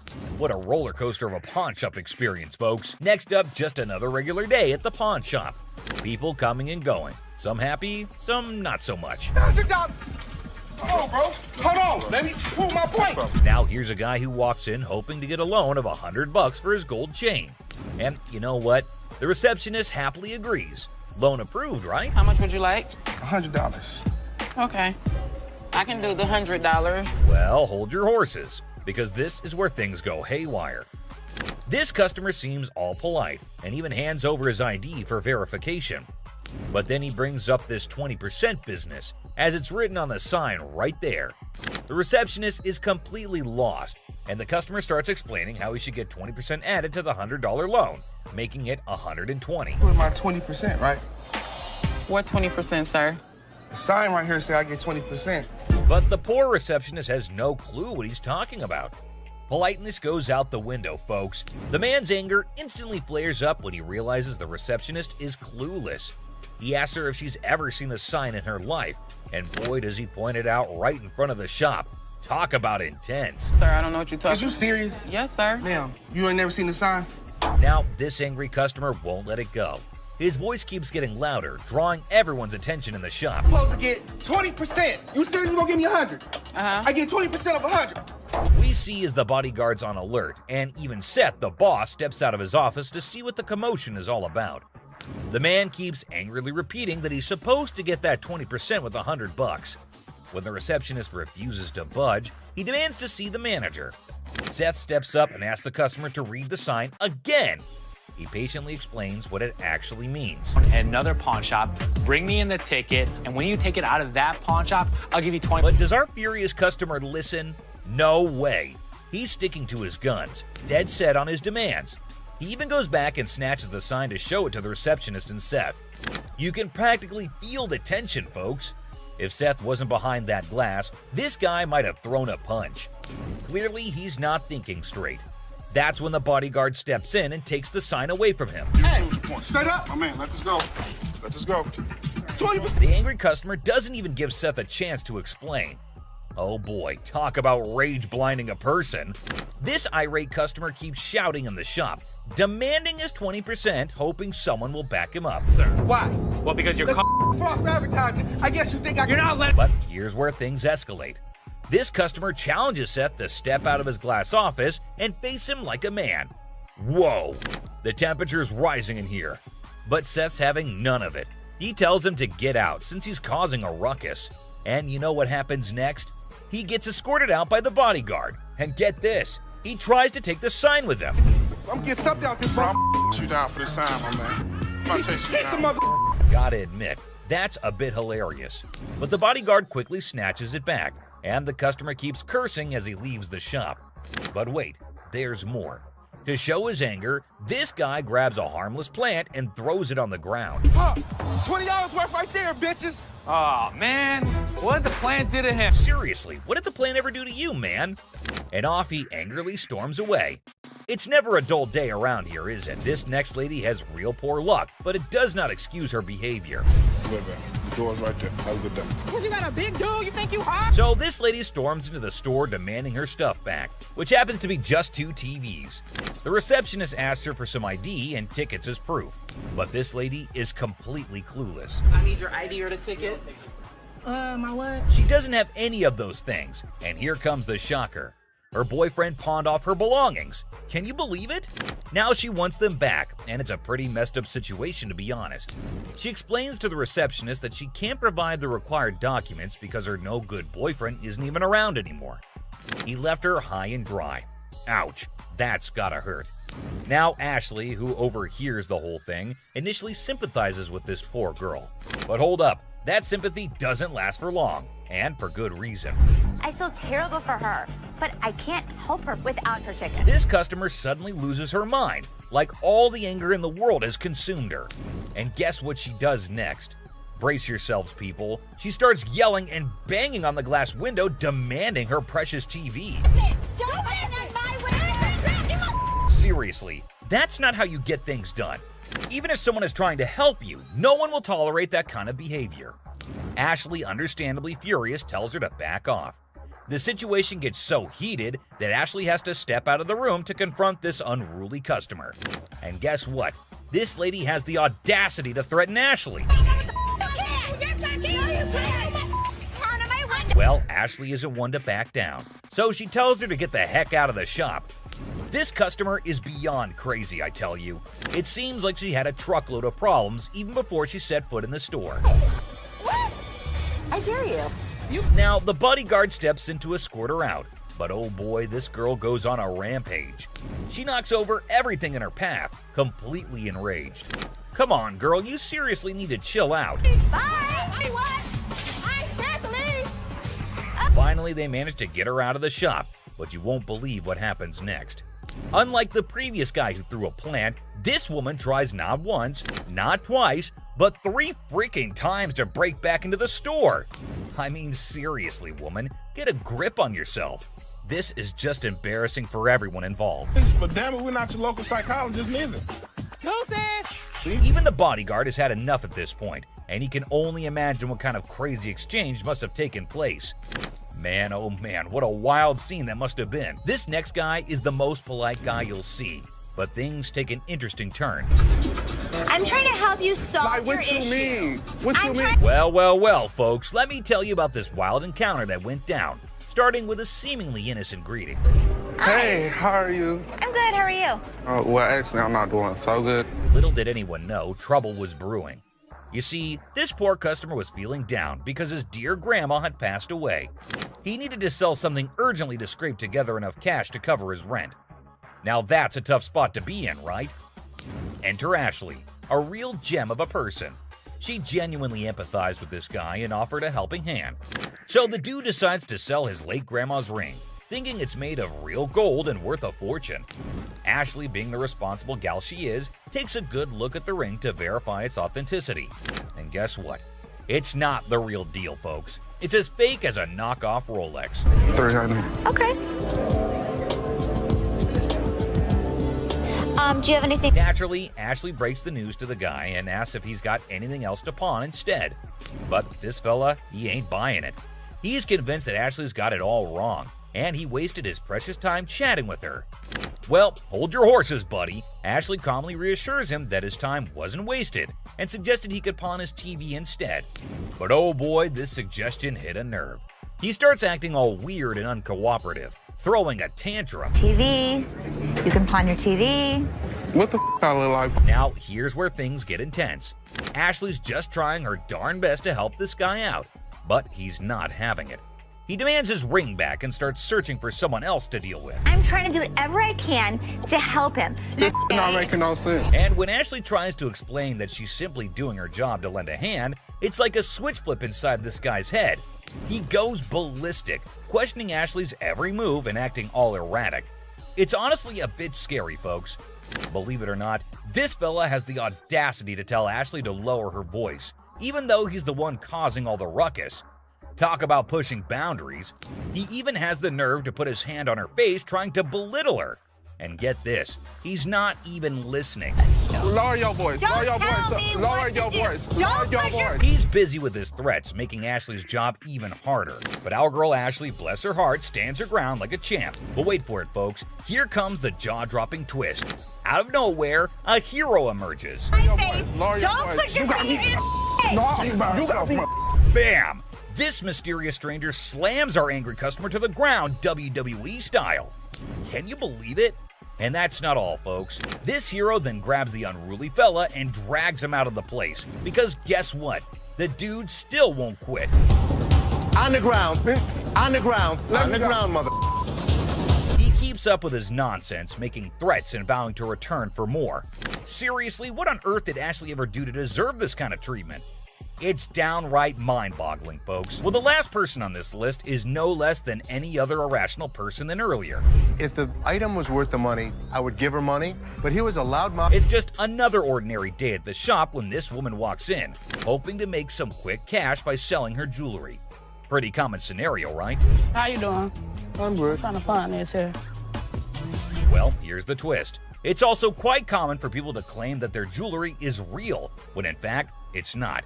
But it all depends on how they react when they find out the truth. Now, this particular woman already seems a bit agitated as she approaches the counter to sell her rose gold earrings. Les, the shopkeeper, takes a look at the earrings and bluntly informs her that the color is not real. Surprise, surprise. I can feel you. Okay, so what's up? They're not real. The woman didn't see that coming. Les goes on to explain why the color is faded, indicating that the earrings are not made of real gold. Now, you'd expect her to accept the reality and move on, right? Nope, not this lady. Instead, she comes up with a lame response like, well, duh, that's because it's rose gold. Seriously? I mean, it's common knowledge that when the color starts fading on real gold, it's a clear sign that it's not genuine. But this woman insists it's two-tone rose gold, while Les insists it's just some base metal. They were just base metal.